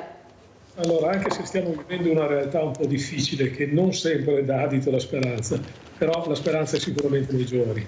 Adesso io ringrazio anche Cristian per le parole di sensibilità e di attenzione che ha dato, pur vivendo una realtà professionale completamente diversa. Ecco, noi non riusciremo come singole associazioni di volontariato a risolvere alla radice i problemi, però diamo una testimonianza, indichiamo una strada. Saranno poi i giovani, le persone dotate di sensibilità che riconosceranno questa strada e ci auguriamo creeranno un po' quell'effetto valanga, per cui quello che desideriamo tutti è un mondo un po' migliore, in cui non ci si accontenti di stare bene da soli, ma si desideri il bene anche degli altri, il bene generale, il bene comune. Dottora Brescia, io ieri ho avuto il dottor Scassola, che è referente medici di famiglia, il quale ha detto che vede poca possibilità di avere dei medici che faranno questo lavoro, il medico di famiglia, perché veramente stanno perdendo la passione. Lei cosa vede, dottora Brescia? Allora, il lavoro del medico è un lavoro molto impegnativo, è un lavoro di grandissima responsabilità ed è un lavoro che andrebbe riconosciuto e aggiungo anche retribuito in maniera consona. Questo dal punto di vista generale. So che per i medici di famiglia, ad esempio, è nata un'ipotesi di renderli collaboratori interni al Servizio Sanitario Nazionale e secondo me questa potrebbe essere un'idea utile, diciamo, in modo che tutte le persone, io credo fortemente e fermamente nel Servizio Sanitario Nazionale come unico e principale metodo di dare risposte positive alla gran parte, se non a tutti i cittadini. Ecco, se tutti i medici che collaborano sono all'interno di questa struttura e questa struttura è gestita politicamente in maniera realmente illuminata, realmente per quelli che sono i suoi fini, beh, credo che questo potrebbe essere un significativo miglioramento. Allora andiamo a vedere questo video che ha mandato il dottor Fabrizio a Brescia, video teatro. Andiamo a sentire e a vedere.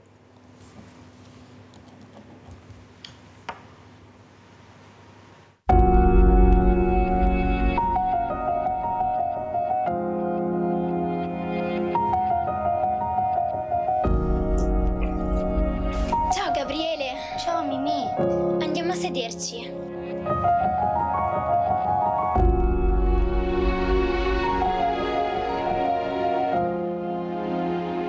Guarda Gabriele, sì, quello è tuo papà che cura gli anziani.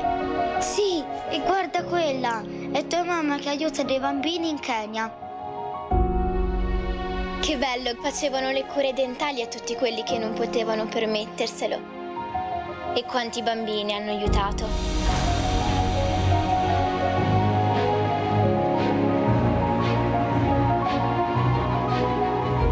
Quante cose che hanno fatto.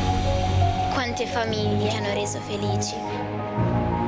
Ti ricordi nel 2020-2021, la pandemia, il Covid-19, quante vaccinazioni hanno fatto?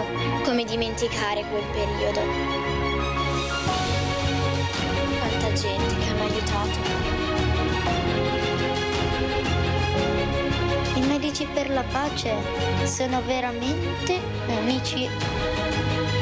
Come medici per la pace cercheremo di trasmettere ai nostri figli e alle generazioni future i valori che ci contraddistinguono: solidarietà, inclusione, rispetto dei diritti, concretezza e trasparenza delle nostre azioni. Immaginiamo un futuro in cui cure mediche e condizioni di vita dignitose siano garantite a tutti, in Italia come all'estero. Lavoriamo dal 2001 per aiutare i più vulnerabili e gli ultimi. Abbiamo operato in Asia, Africa, America Latina ed Est Europa, ma è all'Italia che ci siamo dedicati quando la crisi economica prima e la terribile emergenza sanitaria poi lo hanno richiesto. Riteniamo sia nostro compito occuparci degli anziani, degli indifesi, di chi non può provvedere a se stesso, delle mamme e soprattutto dei bambini, il futuro dell'umanità. Fare del bene fa bene.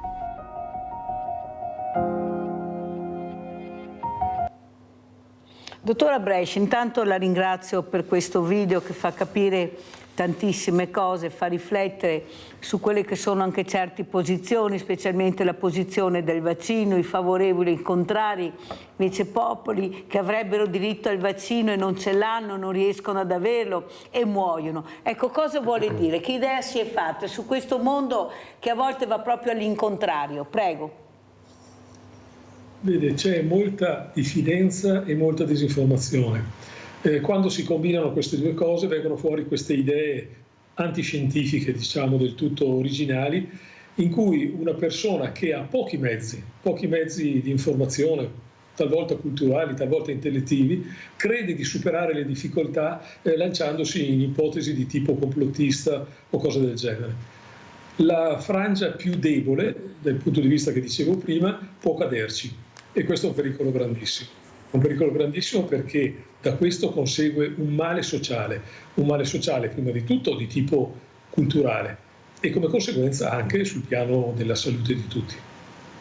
Grazie veramente dottora Brescia per quello che ha detto e per quello che fate. Ecco, mi unisco anch'io ai complimenti che ha fatto la Mara Mascagno. Grazie veramente dottor Brescia. Allora sentiamo anche Mara Mascagno come ci saluta, ormai siamo arrivati in ritardo, ecco cosa vorrebbe dire a certa politica che non ascolta, ai bisogni che avete per aiutare veramente queste marginalità che non hanno nessuna colpa. Può capitare a chiunque, perdono il lavoro, perdono la casa, non ci sono più soldi, cosa fanno? Magari ti ammali anche. Prego Mascagno. Sì, io credo che la cosa importante sia voler prendere consapevolezza che ognuno di noi nella vita può inciampare, che è corretto dare a tutti la possibilità di ripensare al proprio futuro e dargli l'opportunità di ricostruirlo nella legalità. È importante che si pensino a nuove politiche abitative che diano a tutti la possibilità di avere un tetto ogni giorno sopra la testa. E questo lo dico per le persone che noi aiutiamo tutti i giorni, ma anche per tantissimi giovani cittadini. Penso che ognuno di noi abbia esperienza di qualche conoscente che fatica a trovare abitazioni, ma penso anche a tutti i giovani studenti che non riescono più a trovare posti letto diciamo, all'interno di determinati limiti economici, e questo spesso va a privare anche per esempio il diritto allo studio o il diritto allo spostamento, a studiare dove uno vorrebbe. Ecco, l'altra nota importante è permettere a tutti coloro che vogliono vivere in modo regolare sul territorio italiano e di cui abbiamo un'estrema necessità anche semplicemente come contributo operativo in tante attività professionali, permetterlo di farlo in modo dignitoso. Ecco, non è giusto utilizzare manodopera a basso costo, manodopera che diventa essenziale per tantissime piccole e medie imprese che abbiamo in Veneto, e poi non immaginare che magari dopo il lavoro queste persone vivano assolutamente per strada, e credetemi sono numerosissime. Grazie veramente a Mara Mascagno, referente di questa associazione Ronda della Carità di Verona, di essere stati con noi, veramente grazie e complimenti anche a voi. E allora adesso andiamo a vedere la proclamazione di Christian Maitan, perché se lo merita, è giusto, e finiamo anche un po' in allegria. Andiamo a vedere questa proclamazione importante, poi salutiamo anche Christian Maitan. The winner is Christian Maitan.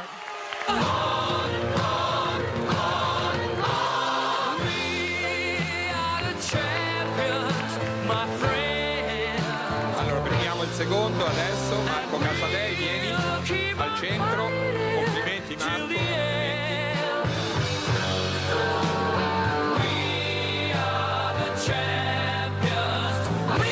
Secondo classificato Marco Casadei, di AS Romagna.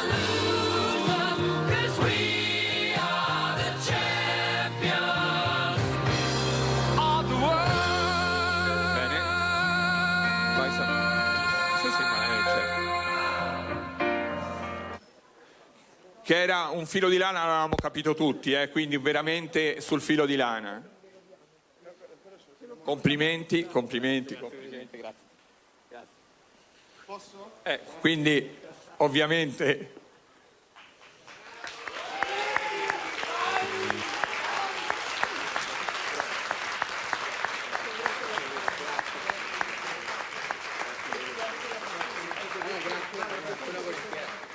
anche lo sponsor.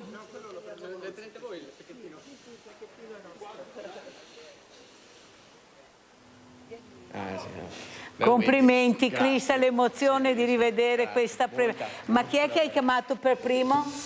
La a chi hai telefonato? La famiglia, perché anche lei ha fatto molti sacrifici per poi darmi la possibilità di attuare questa passione e di andare fino in fondo. Quindi la prima chiamata è stata fatta dai miei, adesso, anche se lo sapevano già. E adesso a questa famiglia cosa vuoi dire? Questi genitori che magari ti stanno guardando? Beh, voglio ringraziarli, non smetterò mai di ringraziarli per tutto quello che hanno fatto e per tutto quello che fanno, perché anche loro fanno parte di quell'essere veneto che sono sempre rimboccati le maniche per avviare una propria attività, per fare qualcosa che a loro, in cui credono, e quindi io devo solo ringraziarli anche per tutti i sacrifici che hanno fatto nei miei confronti. E i giovani che sono un po' depressi, che non cercano a trovare la strada giusta, cosa vuoi dire, Cristian? Non fatevi remore, non abbattetevi, prima si parlava del fatto che certi lavori o certe operatività sono magari legate all'età. Io sono diventato miglior sommelier d'Italia a 28 anni. Tommaso è in politica comunque con la mia età. Quindi non lasciatevi abbattere da indicazioni comuni o da cose che sembrano irraggiungibili, ma andate, la vita è bella, la vita è felice. Siete giovani? E siamo giovani, abbiamo tutto il futuro davanti, basta solo aver voglia di costruirlo. E noi veramente salutiamo e ringraziamo Cristian Maitan, grazie Cristian di essere stato con noi, complimenti ancora, e adesso andiamo in pubblicità.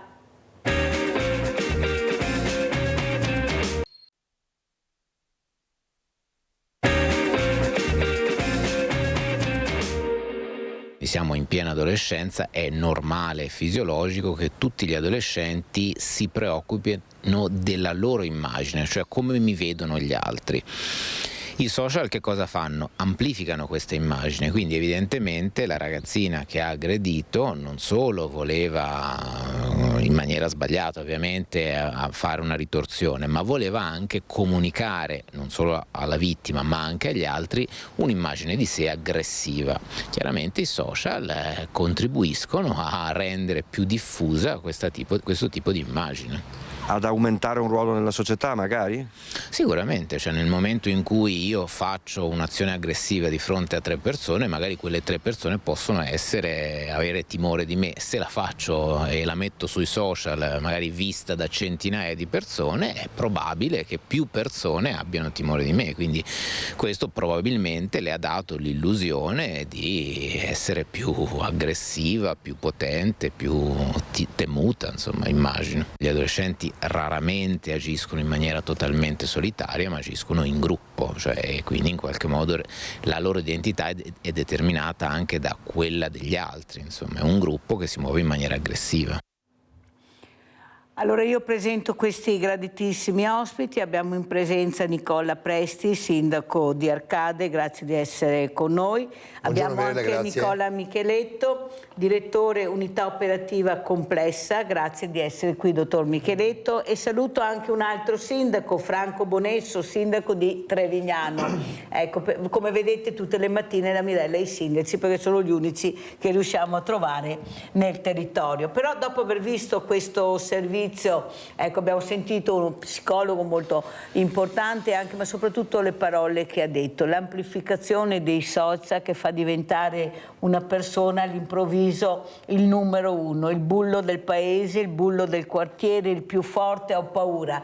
E quello che è passato è il messaggio della paura. Io ho diversamente giovani che hanno paura di uscire perché hanno paura di incontrare questi giovani che tengono sotto scaccomato i sindaci, i paesi, le forze dell'ordine, per molti minorenni la legge dalle loro parti, sanno che più di tanto non faranno niente, e soprattutto questa famiglia che protegge e continua a mettere la polvere sotto il tappeto, e poi ne pagano la conseguenza soprattutto i sindaci. Allora iniziamo da lei, dottor Micheletto, cosa sta succedendo? Questa rabbia come si può togliere in maniera anche non violenta, ecco, farla uscire in maniera diversa? Io sono dell'idea che se non continuiamo a non capire che forse lo sport può aiutare la bellezza, l'arte, la musica, la cultura, la scuola, non ne andiamo fuori. Continuano a fare questa borsa della spesa, dottor Micheletto, che veramente non so cosa risolviamo, o portare a spasso la nonnina, ecco, forse cambiare anche il sistema non sarebbe male. Prego, dottor Micheletto. Sì, Grazie intanto dell'invito e dell'opportunità di fare delle riflessioni assieme. Leggere il disagio giovanile oggi è una strada che dobbiamo percorrere, ma prendendo in considerazione parecchi punti di analisi. Non lo possiamo risolvere solo con la questione in un qualche modo sanzionatoria, che pure è indispensabile, perché di fatto nel momento in cui assistiamo a delle scene in cui dei ragazzini da 15 anni possono permettersi di sputare a un poliziotto, e questo deve rimanere inerte per ragioni che in un qualche modo potremo andare anche a capire, o quando un genitore va a scuola e schiaffeggia un insegnante, capite che sono saltati tutti i livelli.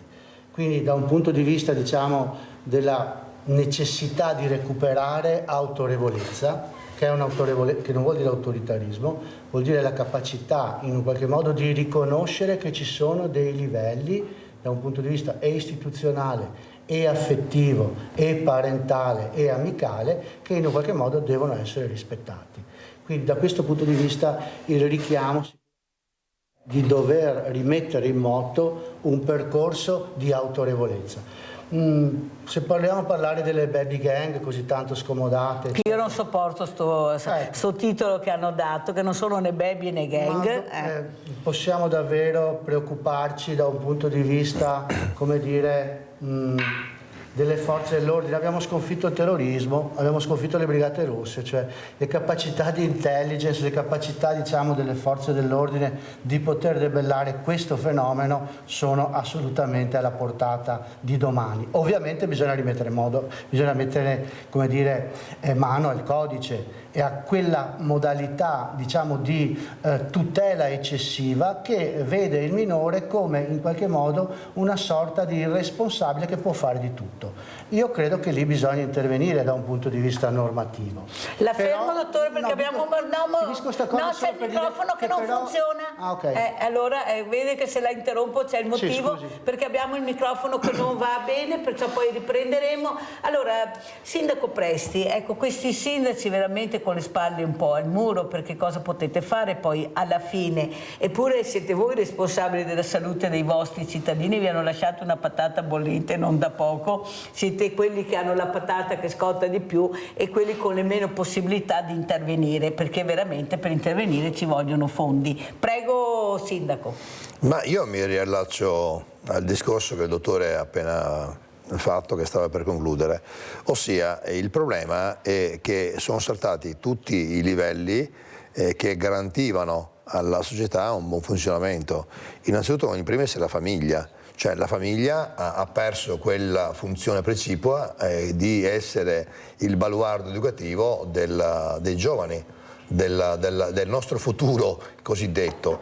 Quindi, venendo meno questo tipo di sistema che noi siamo, la nostra società, la nostra civiltà è basata sul clan, sulle famiglie, dove la famiglia è il primo punto focale della società. Oggi i genitori, appunto, come diceva il dottore, tendono a difendere in maniera eccessiva i figli. Questo ha prodotto una sacca, un vuoto, ovviamente, comunque, dove i ragazzi non hanno più un riferimento, non hanno più comunque una guida che gli spiega che cos'è bene e cosa non lo è, cosa va fatto, cosa non va fatto. I figli non vanno più comunque controllati e vigilati come dovrebbe essere la responsabilità di un bravo genitore, che non è quello di picchiare l'insegnante o andare da quell'insegnante, oppure di fare in modo che i propri figli sputino addosso alle forze di polizia. E la cosa fondamentale che manca, ha detto bene, io ho fatto quasi 20 anni nell'Arma dei Carabinieri e noi avevamo dei problemi molto più gravi di quelli di oggi e li abbiamo combattuti, non solo il terrorismo ma la criminalità organizzata in generale. Nel Veneto avevamo un fenomeno che era la Mala del Brenta, che è stata debellata, è stata combattuta. Oggi non capisco perché lo Stato non metta mani e non provveda a creare un osservatorio, innanzitutto comunque nazionale, sul fenomeno, ma creare anche delle persone qualificate e preparate a combattere il fenomeno fenomeno e debellarlo. Cioè questo è il problema. Non può essere che le nostre città siano scacco di questi ragazzini e che dobbiamo averne paura. Non esiste una cosa del genere in un paese civile e democratico come il nostro. Allora, prima di andare dal sindaco Franco Bonesso di Trevignano, andiamo da Claudio che ha telefonato. Vai Claudio da Marano Vicentino. Sì, buongiorno a tutti. Buongiorno. Ma adesso non so se la gente vede cose e le stima, non è che guarda solo quello che dice una persona, cioè nel senso che abbiamo un presidente a Camera, adulatore di un periodo di governo degli anni 20-30, del periodo fascista, e dove la violenza era una cosa stimata a quei tempi. E allora, poi vai al bar e trovi quello che dice hanno fatto anche cose buone che non sa neanche quello che sta per dire.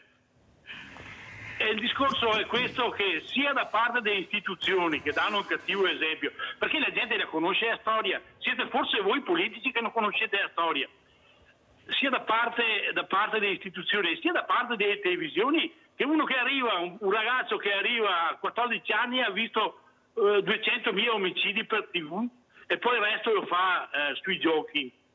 Allora, cosa pensate che venga fuori con questo sistema? Bisogna innanzitutto da parte delle istituzioni reprimere quei tempi, nel senso scacciarli, non voler più parlare, cioè non essere più che il Presidente della Camera dica quei tempi sono stati tempi veramente dove si è comportato male, le istituzioni si comportavano male, ammazzavano e picchiavano. Sappiamo tutti com'è andata la storia, nessuno è ignorante, anche perché dalla mattina alla sera nei TV si vede tutto. Buona giornata signori. Abbiamo sentito le riflessioni di Claudio da Marano, andiamo dal sindaco. No, aspetti sindaco, salutiamo anche il sindaco Franco Bonesso, tanto abbiamo il tempo per rispondere. Allora sindaco, come commenta, cosa vuole dire? Ecco, che sentore ha lei? Anche lei è un paese qui vicino dove ci sono questi ragazzi, ma abbiamo anche diversamente giovani soli a casa, famiglie che hanno bisogno di aiuto. Abbiamo sentito prima da Verona 2 associazioni importanti che veramente stanno aumentando le famiglie e le persone che ci trovano lungo le strade perché hanno perso la casa, il lavoro, si sono ammalate, sono anche giovani. Prego sindaco Bonesso. Allora io credo che viviamo in un periodo complesso come lo sono stati tutti i periodi della storia dell'uomo.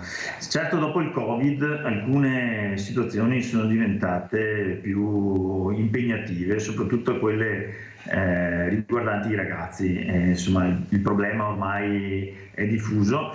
Rispetto a una volta abbiamo il grosso problema della comunicazione in tempi rapidissimi in cui tutti sanno tutto tramite giornali e social, e quindi c'è un'amplificazione mediatica molto importante di tutti questi fenomeni con il rischio emulazione. Io credo che il mio collega Nico Presti, che saluto assieme a tutti i telespettatori e gli ospiti che ha in uno studio, abbia sollevato il problema principale, che è la famiglia. Purtroppo anche un troppo atteggiamento di buonismo che c'è stato in tutti i campi e soprattutto rispetto ai giovani ha fatto sì che questi si sentono a volte onnipotenti. Io credo che dobbiamo insistere con delle progettualità rispetto alla famiglia, rispetto alla genitorialità, insegnare cosa vuol dire essere genitori per portare dei valori e di comportamento rispetto alla collettività, ma anche rispetto agli insegnanti, che ce n'è sempre meno, e rispetto alle forze dell'ordine. Ecco, dobbiamo investire probabilmente in cultura e in supporto alle famiglie, e so per esperienza che non è facile, perché tutte le iniziative che si fanno hanno la partecipazione sempre di quelli più volenterosi, quelli più sensibili, e quelli che magari ne hanno più bisogno stanno a casa. Ecco, forse più che punire i ragazzi, forse bisognerebbe con la normativa rendere più responsabili i genitori nel controllo dei loro figli. Dottor Micheletto, che lei prima terminava anche il discorso ma non si sentiva perché aveva il microfono che non funzionava, prego. Sì, terminando appunto il discorso di prima, credo che sia fondamentale, sicuramente abbiamo capito insomma, che c'è la possibilità e anche abbastanza celere, mettendo mano anche a strumenti normativi, di poter dare alle nostre forze dell'ordine e alle istituzioni la possibilità di controllare di più il fenomeno. Però non vorrei che fosse un'occasione persa per poter in un qualche modo andare a indagare sul perché questi fenomeni in un qualche modo avvengono, e quello è un altro livello, anche perché se non andiamo in qualche modo a lavorare tra virgolette sulle cause o su quelle che sono diciamo i cambiamenti epocali che la società sta attraversando, rischiamo ogni volta di dover intervenire sempre in maniera sanzionatoria, che è necessaria soprattutto in questo momento perché dei limiti bisogna dare. E a proposito di questo, una delle prime cose sulle quali dobbiamo interrogarci è che tipo di ragazzi in un qualche modo abbiamo come dire, ipotizzato da un punto di vista del nostro modo di porci come società, come comunità. È una società che ha pompato a 1000 la macchina dei desideri. Puoi fare tutto, no limits, i social che ti mettono in una condizione immediatamente di poter essere quello anonimo e quello tra virgolette più adulato attraverso i like, attraverso quella roba lì, ma dove l'adulazione e in qualche modo la stima proviene molte volte da situazioni assolutamente sgradevoli, quando anche non riprovevoli. Allora questo che cosa ci fa pensare? Che abbiamo in un qualche modo creato una generazione in cui pur di farsi vedere, pur di esistere, sono disposti a fare di tutto. E quando dico di tutto, dico anche qualcuno che in un qualche modo con una bottigliata taglia la carotide a un ragazzo di 22 anni. Non è tutta la generazione, perché prima io ho avuto una ragazza, un ragazzo meraviglioso, certo. C'è una parte di ragazzi che vanno presi per mano. E soprattutto bisogna investire, ma per investire, Sindaco Presti, bisogna avere risorse, perché è facile dire a parola bisogna, ma ci vogliono soldi, investire nella famiglia, e voi di soldi ne avete sempre meno. Eppure il sociale è diventato il numero 1 per quanto riguarda quello che il sindaco si deve occupare. Prego, Sindaco Presti. Lei ha detto una cosa prima, Mirella, giustissima. La cosa importante, è una delle attività principali oltre alla famiglia, è lo sport.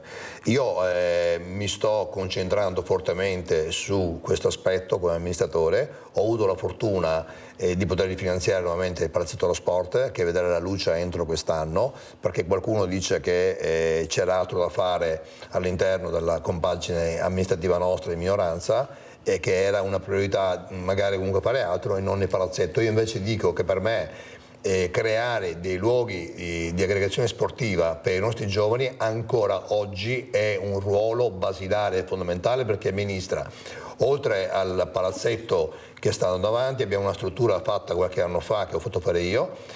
Ho stanziato di nuovo soldi per una progettualità che riguarda gli spogliatoi del campo di calcio, rifare una tribuna del campo di calcio, cioè rendere gli impianti sportivi sempre più attrattivi per i giovani, sempre più funzionali, e aumentare, se posso, anche negli anni anche l'offerta sportiva. Per lo sport, come dico anche la gente e le famiglie, oggi è il baluardo fondamentale per una sana crescita, uno sviluppo armonioso e sano del giovane, che a livello non solo fisico, ma anche un modo di aggregare in maniera sana, perché ci sono gli adulti che sono gli allenatori che insegnano ai ragazzi quello che magari comunque purtroppo manca all'interno della famiglia. La famiglia deve tornare comunque ad avere un ruolo di educatore, perché io non credo che un genitore abbia a cuore e fa un figlio perché vuole vederlo accoltellato o accoltellatore. Cioè non credo comunque che lo spirito di un genitore, di un padre e una madre, quando mette al mondo una creatura, sia questo. Quindi credo che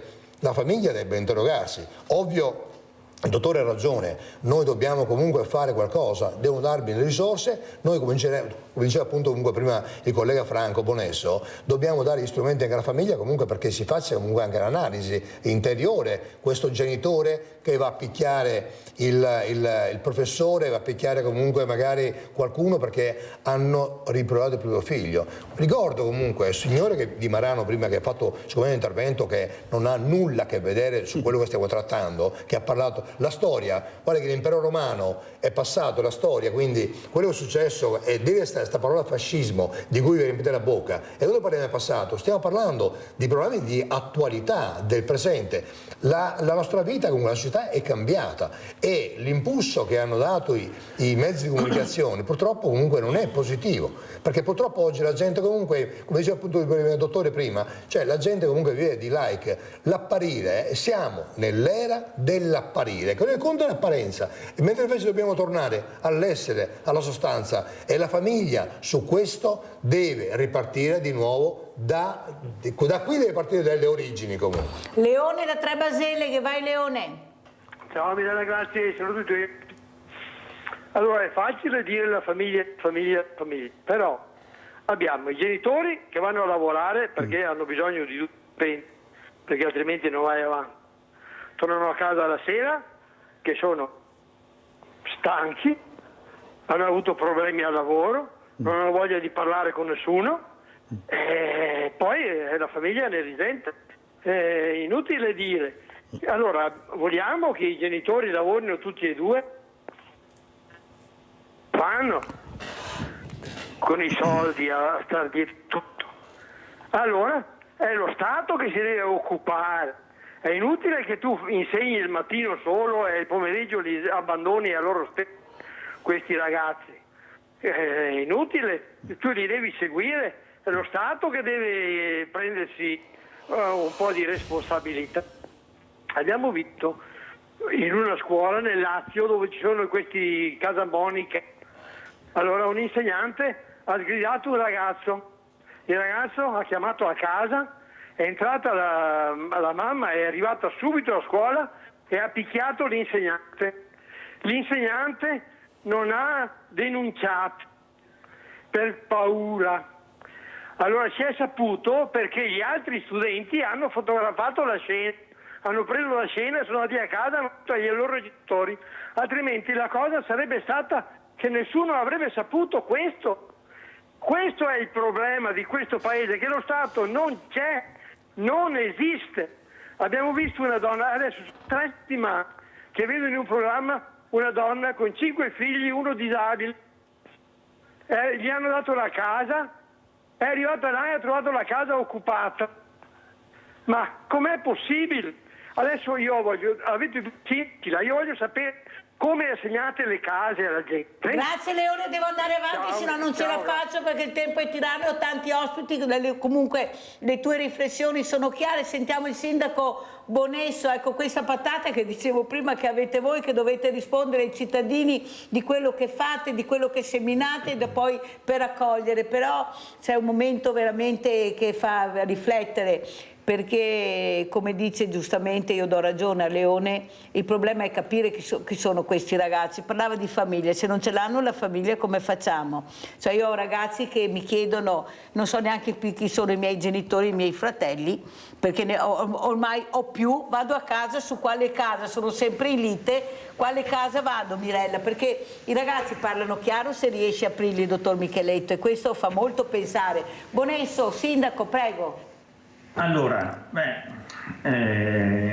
io vorrei cambiare anche un po' l'approccio, perché mettiamo sempre in luce gli aspetti negativi. Sembra che viviamo in un mondo in cui c'è solo delinquenza, i ragazzi sono lasciati da soli allo sbando. Io credo che mai come in questi periodi, cioè come oggi, ci siano tante opportunità per socializzare, vivere insieme. Presti prima giustamente diceva quanto è stato investito nel suo comune, ma in tutti i comuni, perché i fondi ci sono stati per realizzare impianti sportivi, quanto ancora possono fare le parrocchie e fanno, e quanti bravi ragazzi ci sono, che sono tanti di più rispetto a quelli che si comportano male, ma in proporzioni veramente enormi. Allora, quando è chiaro, come su tutte le cose, quando c'è una mela marcia fa tanto male, no? E nasconde tutto il buono che c'è. Ogni tanto bisognerebbe anche mettere in luce e guardi che io lo faccio tutte le mattine, Bonesso, anche stamattina con due esempi positivi. No, chiariamo, perché sennò sembra che i messaggi siano diversi. Sono l'approccio che dobbiamo utilizzare per dire sì, c'è anche tanto male, ma c'è anche tanto bene. Sì, ma ha capito Bonesso che se continuiamo a dire che c'è poco male e tanto bene, però il male riesce a superare il bene perché non lo fermiamo, capisce bene che non andiamo da nessuna parte, perché quelli bravi li abbiamo, Bonesso. Il problema è che dobbiamo colpire quelli che non sono bravi, Bonesso. Altro che storie, sennò questi aumenteranno sempre di più. Micheletto. Allora, volevo un attimo riallacciarmi a quello che diceva il telespettatore Leone, il signor Leone, sì. Poi, no? Che è un tema secondo me importante. È vero che quando noi parliamo di recuperare e ridare autorevolezza alle famiglie, non pensiamo alle famiglie in maniera colpevolizzante. Noi dobbiamo aiutare e supportare le famiglie a fare dei percorsi per recuperare autorevolezza e quindi genitorialità. Ma parallelamente questo aspetto qua deve in qualche modo essere accompagnato anche in altri settori, nella scuola, nei media, nella parte che riguarda il welfare sociale lavorativo, perché io credo che questo è un tema veramente importante, perché i percorsi che in un qualche modo possono aiutare i genitori sono i percorsi che possono aiutare i lavoratori. E allora all'interno delle aziende il benessere organizzativo non passa forse anche per avere dei lavoratori genitori che in un qualche modo si sentono tenuti e accompagnati rispetto al fatto che a casa le cose insomma in qualche modo vanno avanti. In questo senso recuperare la necessità di un welfare aziendale, gli imprenditori di adesso, quelli più giovani, quelli più illuminati, hanno capito che la loro azienda va avanti se c'è un benessere all'interno, e questo benessere può essere effettivamente come dire, aumentato, autorizzato, accompagnato e prescritto nel momento in cui si prende in considerazione proprio questa cosa in maniera formale, che vuol dire fare dei percorsi all'interno anche delle aziende in cui non si parla della genitorialità tout court, non si parla come dire dell'essere lavoratore tout court, si parla come dire di essere genitore, lavoratore, e di come si sta all'interno di situazioni, di luoghi di lavoro, ma anche luoghi familiari, in una modalità rispettosa, empatica e dove in un qualche modo si prenda in considerazione il senso civico. Ecco, in effetti e bisogna metterlo curriculare nelle scuole, cioè non è una facoltà, deve diventare curriculare, cioè all'interno del percorso scolastico una parte è costituita da questa roba qua.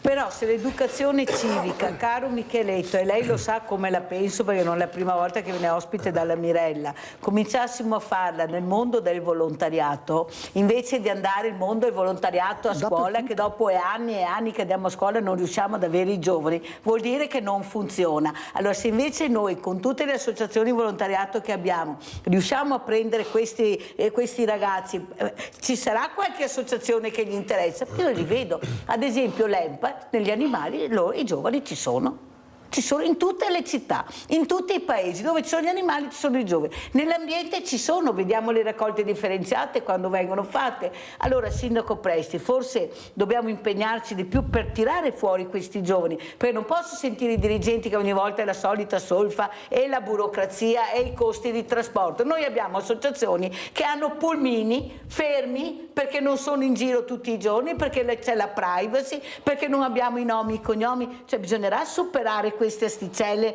per avere questi giovani, come dice Micheletto, cercare di portarli in un percorso educativo, perché forse sbagliando e toccando con mano, diventando anche tu protagonista, magari intrigandoli col volontariato, riusciamo a fermarli, perché sennò non vedo mica, per ora che cambiano le leggi hai voglia. Prego Presti. Ma allora, il problema del terzo settore negli ultimi anni hanno messo un sacco di paletti, no? Sul mondo del volontariato. volontariato, forse anche in eccesso. Poi la famosa legge sulla privacy, che poi secondo me è una presa per i fondelli a tutti gli effetti, no? Perché abbiamo visto che ci sono state più furti di notizie, di informazioni dopo la legge sulla privacy che rispetto a prima, quindi anche qui secondo me anche questa roba qua lascia il tempo che trova. Ma a mio avviso la norma che hanno fatto è troppo stringente, ha messo un sacco di limiti per accedere all'interno delle associazioni, le stesse associazioni hanno un sacco di burocrazia oggi per portare avanti quello che poi alla fine non è che hanno un grande patrimonio, loro hanno messo sullo stesso livello le grandi società che evadevano, che facevano comunque degli affari comunque illeciti all'interno delle sponsorizzazioni con le piccole associazioni di paese, cioè questa è stata una cosa disastrosa. Se noi non avessimo il baluardo dell'associazionismo, del volontariato, noi, la nostra società andrebbe veramente comunque a ramengo, perché i piccoli comuni si basano, ma non solo i piccoli comuni, anche i medi comuni, si basano solamente esclusivamente sull'attività di volontariato. Quindi, dove tu alzi il telefono e arriva il volontario che mi porta la persona che comunque ha bisogno di andare a fare una visita, comunque perché non ha un familiare che lo porta, o dove ho un volontario comunque che mi mette a posto, comunque mi taglia gli alberi, dove ho un volontario comunque che con la paletta fa passare il bambino, oppure che mi fa comunque le viabilità quando c'è i funerali. Cioè, per noi che uno che fa il sindaco, se non avessimo volontari saremmo veramente comunque alla canna del gas sul serio, perché è impensabile che un comune possa avere dipendenti per gestire tutto ciò, anche perché le risorse non bastano. Quindi a mio avviso anche qui chi legifera, il problema nostro è che chi va in Parlamento va a legiferare, io non mi stanco di dirlo, non conosce la realtà, non ha affatto il sindaco, l'amministratore di un comune medio grande che possa essere o piccolo, perché se avesse una cognizione di causa, quando andrebbe a legiferare, quando è lì per mettere in piedi una legge, farebbe una legge che cade con i problemi e le esigenze dei territori dei cittadini, e invece tutto ciò purtroppo qui in questo paese non accade, semmai accade il giusto e contrario, che fanno delle leggi che comunque sono inique.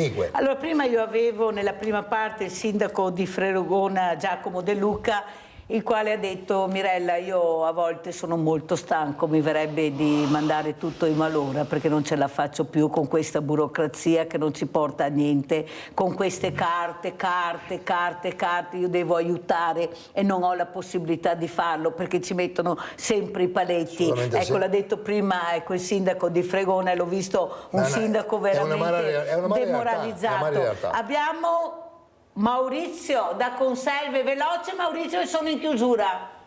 Mirella, ciao e buongiorno al sindaco Presti e ai tuoi ospiti. Allora, io sarò sintetico.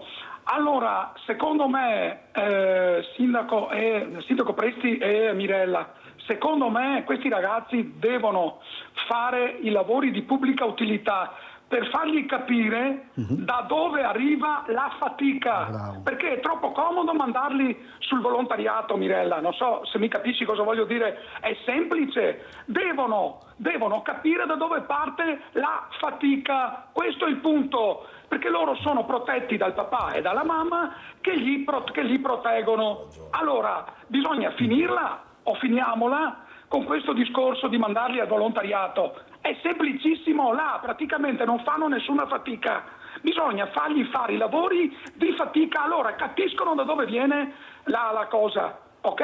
Maurizio, forse non sai cos'è il mondo del volontariato, perché c'è quello che non fa fatica, e lo dico tutte le mattine, che è la consegna della borsa a portare a spasso la nonnetta, ma c'è un mondo di volontariato che si fa un mazzo così di fatica, specialmente nell'agricoltura, parliamo, nell'edilizia, parliamo veramente, forse non capisci bene e forse te li faccio vedere chi è il mondo del volontariato, le associazioni che porto tutte le mattine. No, perché c'è Bonesso, se no non ce la faccio. Sindaco Bonesso, prego. No, beh, allora, intanto è giusto il ragionamento fatto sulla burocrazia, è veramente complicato. Poi per quanto riguarda la privacy, io posso dare il suggerimento come mi sono comportato in determinate situazioni. Se l'associazione che vuole promuoversi attraverso i giovani ha un progetto valido e lo sottopone, gli scrivo direttamente io allegando la lettera dell'associazione, no? Perché e ho visto che Per esempio nell'ultimo caso ho mandato la lettera ai 18enni per l'Avis e ci sono state diverse nuove adesioni, quindi volendo, ragionando insieme, le soluzioni si trovano. Sicuramente il volontariato ha una marcia in più a livello delle potenzialità che si possono fare con i ragazzi e i giovani, e va senz'altro perseguito. Come ho detto prima, bisogna intervenire anche sulle famiglie, perché sono il fulcro essenziale. Anche perché il minore non lo puoi far lavorare, inutile che ce la giriamo, caro Maurizio, le leggi sono queste, non puoi superare le leggi, almeno finché ci sono queste leggi il minore al lavoro non lo può fare, ma non lo puoi neanche obbligare a fare sport se non vuole. Questa è la verità, penso che il dottor Micheletto mi dia ragione, perché questo è quello che io vedo e che io noto, perciò la diciamo lunga su quello che si potrebbe fare ma che non si può fare. Sindaco Presti. No, io do ragione a Maurizio. Allora, il mondo volontariato è una cosa, lui sta dicendo quando uno viola le regole e commette un illecito è giusto che ci sia una modifica delle norme e che i giovani sopra i 14 anni possono fare con norma alla mano dei lavori di pubblica utilità seguiti dagli adulti. Debbono capire comunque anche che hanno sbagliato e debbono pagare. Se hanno imbrattato qualcosa comunque vanno a pulire qualcos'altro, oppure fanno dei lavori comunque di fatica che gli faccia capire comunque e rimborsare alla società il danno che hanno fatto. Quindi qui io gli do ragione. Sì, ma con ci le vuole una normative legge. che ci sono, Presti, non possiamo farlo? Mirella, parliamo sempre comunque che il problema non è... Allora, il dottore deve affrontare i problemi comunque che gli capitano comunque in qualche maniera e deve comunque tamponare. Purtroppo comunque sta nave ha un sacco di falle, lui ne tampona una, ma ce ne sono 300 che si aprono. E il problema è che chi legifera deve fare delle norme che vadano a favore e aiutino questo fenomeno, che è un fenomeno che è destinato comunque ovviamente prima o dopo a finire, ma va affrontato, va risolto comunque con le norme. Non possiamo farlo noi sindaci o il dottore. Può aiutare il singolo caso, la singola famiglia, sì, ma il problema comunque è che ma voi lo potete fare questo solo col mondo del volontariato, perché per togliere l'imbrattamento del muro con quel ragazzo bisogna affiancarlo al mondo del volontariato, se no non si può ma fare. Ma c'è una norma, ma oggi non la fanno la norma, se no l'avrebbero già fatta, non gliene frega niente. Appunto, sono tutti in campagna elettorale, certo, a pensare alla poltrona, non a cambiare le norme. Presti, ma di cosa stiamo parlando? Dottor Micheletto, velocissimo, come chiudiamo? Credo che sia fondamentale, se potessimo riassumere tutto quello che abbiamo detto, è come se noi dovessimo ragionare su un testo unico, cioè nel momento in cui affrontiamo una determinata cosa non possiamo prescindere da tutto il resto, e quindi qui si tratta di mettere a più livelli le situazioni di intervento, quindi vuol dire provare a mettere mano alle norme e ridare autorevolezza e possibilità, ridare al volontariato, come dire, la possibilità di essere più incisivo, ridare alle famiglie l'autorevolezza obbligandoli, tra virgolette, a frequentare dei percorsi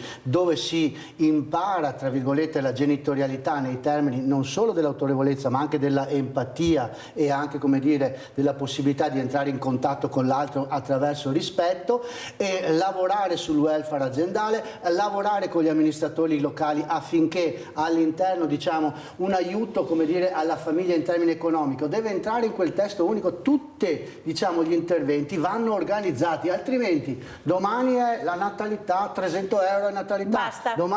Fine, abbiamo detto tanto, ridiremo ancora perché sono questi i temi. Grazie a Presti, veramente sindaco Nico Presti, sindaco di Arcade, grazie al sindaco di Trevigliano Franco Bonesso, grazie a Nicola Micheletto, direttore unità operativa complessa. Pensate cosa il dottor, sfidami che vi occhi gonfi, dottor Micheletto. Grazie, andiamo a pranzo con la proposta di Mirella.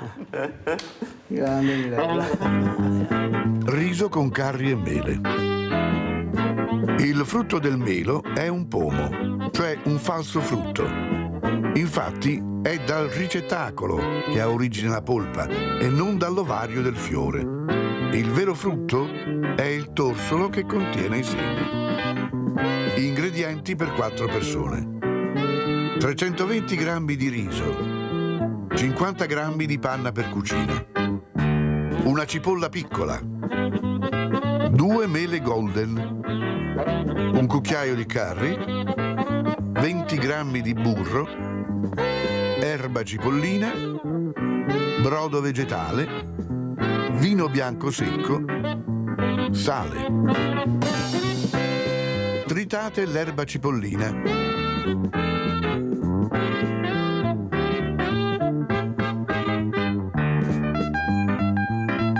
Tritate la cipolla.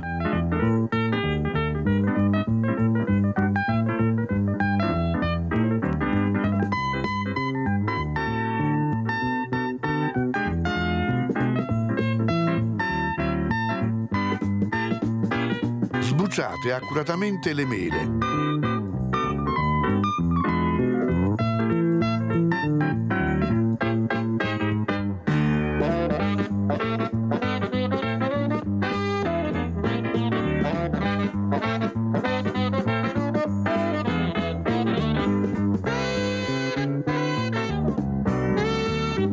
Tagliatele a cubetti.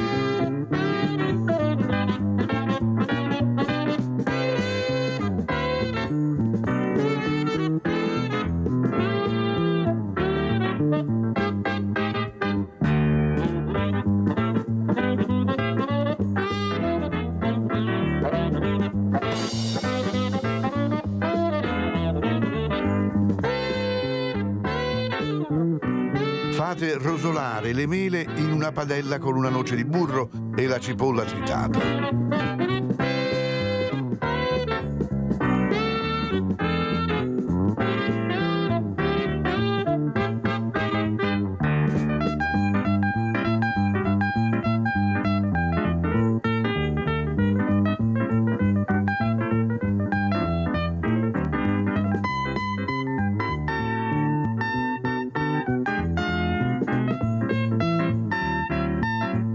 Aggiungete un dito di vino.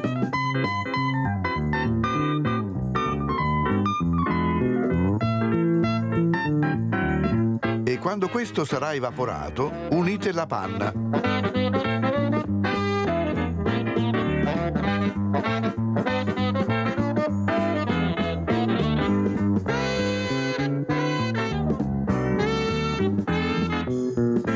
Lasciate restringere il sugo. Aromatizzate con un cucchiaino di curry il riso che avrete precedentemente messo a lessare nel brodo vegetale.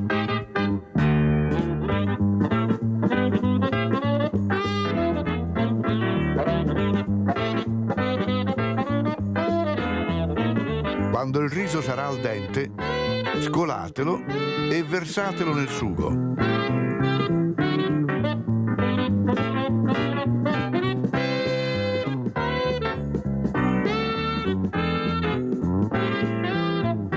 Completate con un trito di erba cipollina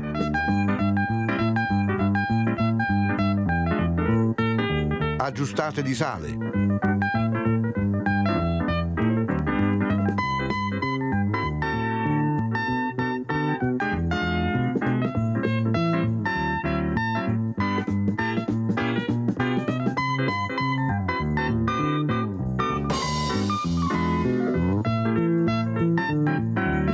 E servite immediatamente.